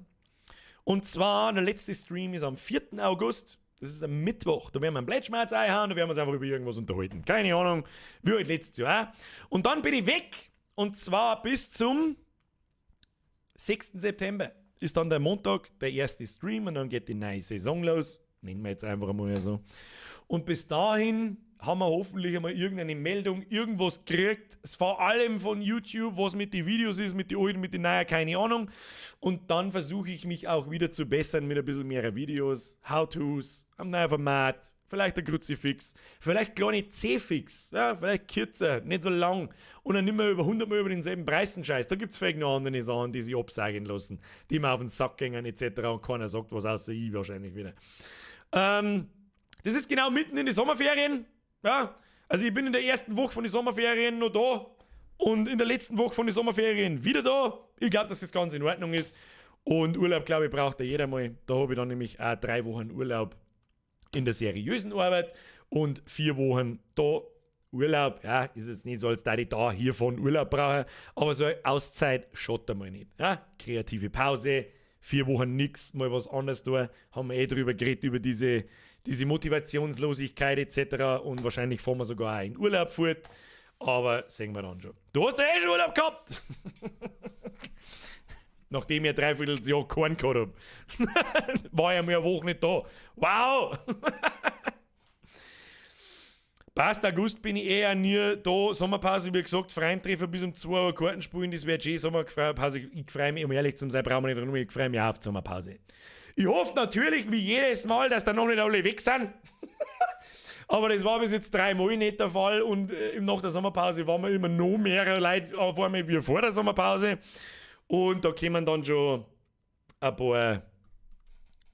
Was haben wir zum Beispiel? The Rage of Painting. Seit Wochen steht da hinten Malerzeug umeinander. Irgendwann haben wir uns einmal drüber unterhalten, dass da ein Bob Ross Gedächtnisstream herkehrt. Oh ja, und der wird kommen. Aber den verballert ich natürlich nicht in der Sommerzeit. Im Sommerloch bin ich den geistig behindert. Herr Michael, wie ist denn deine Hausnummer, dass ich da an die Wind scheißen kann? 8. Fake-Leak, oder? Alter, magst du die Musik von La Brass Banda? Ja, mag ich. Sommerpause gibt bei mir in der Arbeit nicht, da geht es erst richtig rund. Ja, das hat natürlich, die eine Arbeit hat die Vorteile, die andere hat halt im Sommer Nachteile. Dafür hast du wahrscheinlich im Winter irgendwann einmal deine Ruhe. Jetzt wissen wir, wo du wohnst. Ja, der seid ein Mike nicht best. Der ist noch nicht so lange auf der Welt. Bei mir heißt es durch den August durcharbeiten bis auf Frequency. Ist es Frequency? Ist irgendein Festival? Da darf ich mich noch nicht drauf verlassen. Ja.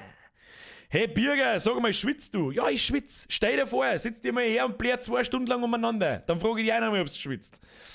Ich suche jetzt alle Hausnummern 8 in Deutschland. Irgendwann hat's die. Fake oder? Ist der dann Twitch-only? Nein, der ist nicht Twitch-only. Warum so? Also wenn YouTube dann weg ist, was ich nicht glaube, immer noch nicht, weil sonst hätten sie langsam mal was gesagt. Ich glaube, dieser scheiß Upload-Filter war wieder der hier. Bla bla bla bla bla bla und scheiße, passieren dort absolut gar nichts. Also, dass vielleicht irgendwann einmal ein Video, der Teil ist kacke, tu das aus, ja, passt schon. Weißt du, was ist.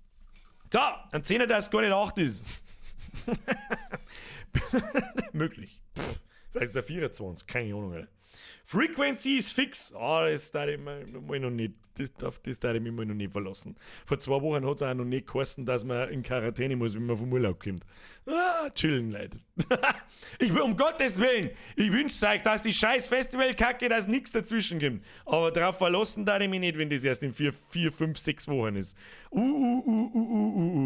Nein, ich weiß nicht. Space Program 2 Trailer schauen. Sollen wir das noch schnell tun? KSP 2 Trailer. Sollen wir uns einen Trailer vom KSP 2 schnell anschauen? Dauert 2 Minuten 59. Ja, hau rein. Hau rein. Ich glaube, das sagt man aber nicht viel. Ist aber auch Absicht. Hau man schnell rein. Achtung, Ton.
Macht auf alle Fälle Bock auf Teil 2.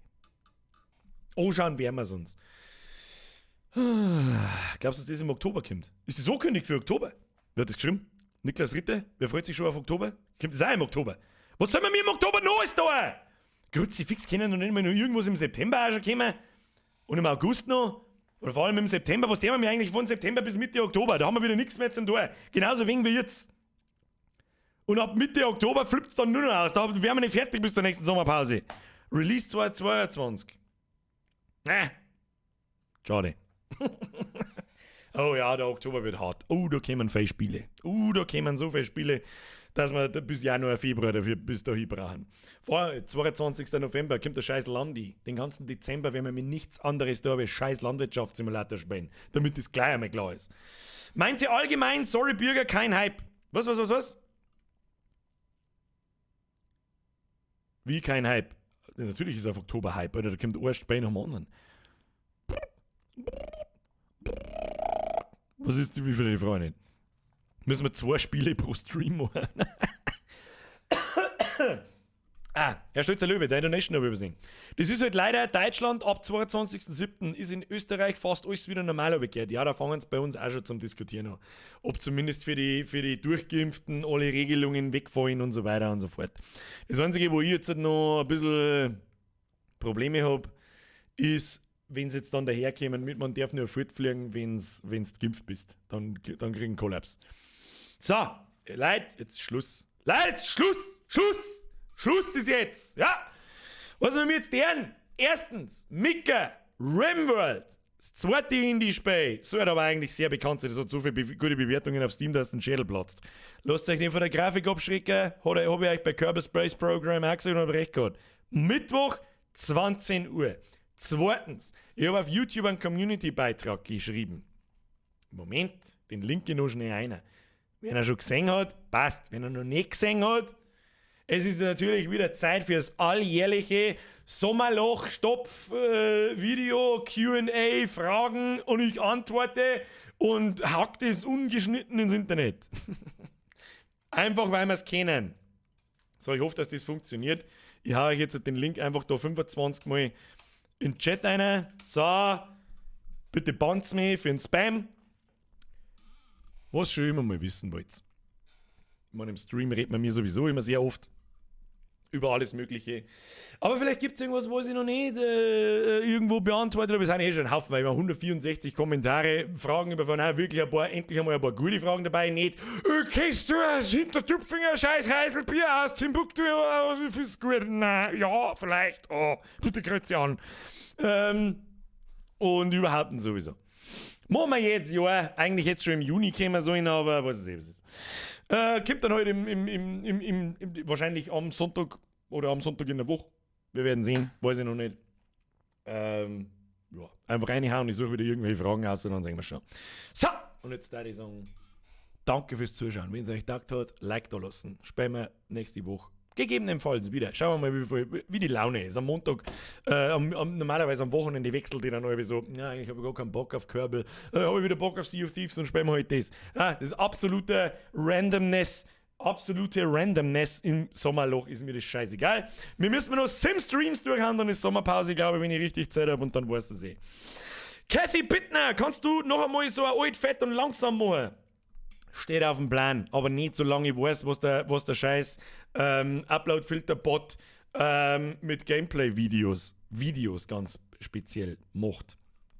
Darum stellt sich einmal darauf weiter, dass es nicht mehr recht viel kommt im Juli, videotechnisch. Ja? Dafür hätte ich gern Vollgas geben nach der Sommerpause, September, Oktober, November, Dezember, boom. So viel wie ich irgendwie aushacken kann, bevor ich nach einem vom Bore-out zum Burnout komme. Und weiß es eh, was es ist. Dann für alle noch Bums auf Update gesehen. Falls nicht, letzte Video in meinem Kanal anschauen auf YouTube. Maul halten, eine Saufe. Nightbot, @Birger, please stop spamming. Mr. Nightbot, danke für deinen Euro. Jetzt haben wir endgültig Streamen durchgespielt. Wenn der Nightbot sogar schon Spenden anfängt, passt. So, Alex Race, die habe ich übersehen. Merci für den Zwickel. Merci für die schöne Abendbelustigung. Nummer 420. Nummer 420 check ich nicht ganz. Aber niemand braucht sich bei mir bedanken für die Unterhaltung. Ich bedanke mich für euch, für die ganzen Donations. Ich bedanke mich fürs Zuschauen. Wenn du auf YouTube sitzt, lasst ein Like da. Das hilft unfassbar viel diesem ganzen scheiß Kanal und auch die Beteiligung im Chat und so. Vielen herzlichen Dank dafür. Dann, da ich natürlich sagen, Triple F for Respect pressen für die Moderatoren. Danke an die neuen Mitglieder, da waren halt auch 2, 3 neue dabei. Danke an die Alten und überhaupt und sowieso. Und da die sagen, sehen wir uns morgen mit Sicherheit einmal im Discord. Wobei, morgen habe ich einen kleinen fast Familienausflug mit der Bürgerin und die Hund und so weiter. Da werde ich wahrscheinlich nicht oft da sein oder nicht lang da sein, am Nachmittag zumindest. Wir werden sehen. Flugbison im September Daisy. Daisy kommt auf alle Fälle nochmal. Wann, weiß ich nicht. Schauen wir mal, auf was ich Bock habe nach der Sommerpause. In der Sommerpause, in den 4 Wochen, muss ich erst einmal mein Hirn ausradieren. Ja? Alles muss raus und dann fangen wir im Prinzip von neu an. Wir werden sehen. Da werden wir uns die nächsten Sim-Streams noch öfter unterhalten. So, jetzt ist fucking fast 3/4 live, wir überziehen wir jedes Mal. Der muss ja mal wieder aufhören, da ist Schluss jetzt! Und jetzt schlägt es ins Bett. Leute, Dankeschön fürs Zuschauen. Wir sehen uns am Mittwoch mit Rimworld um 20 Uhr wie gewohnt. Bussi aufs Nussi, Frage nicht vergessen, Bums auf Update nicht vergessen. die selber nicht vergessen. So, habe ich die Ehre. Die Babytritte haben wir heute noch gar nicht gehört. Gute Nacht miteinander, habe! Es wird nie langweilig. Nie.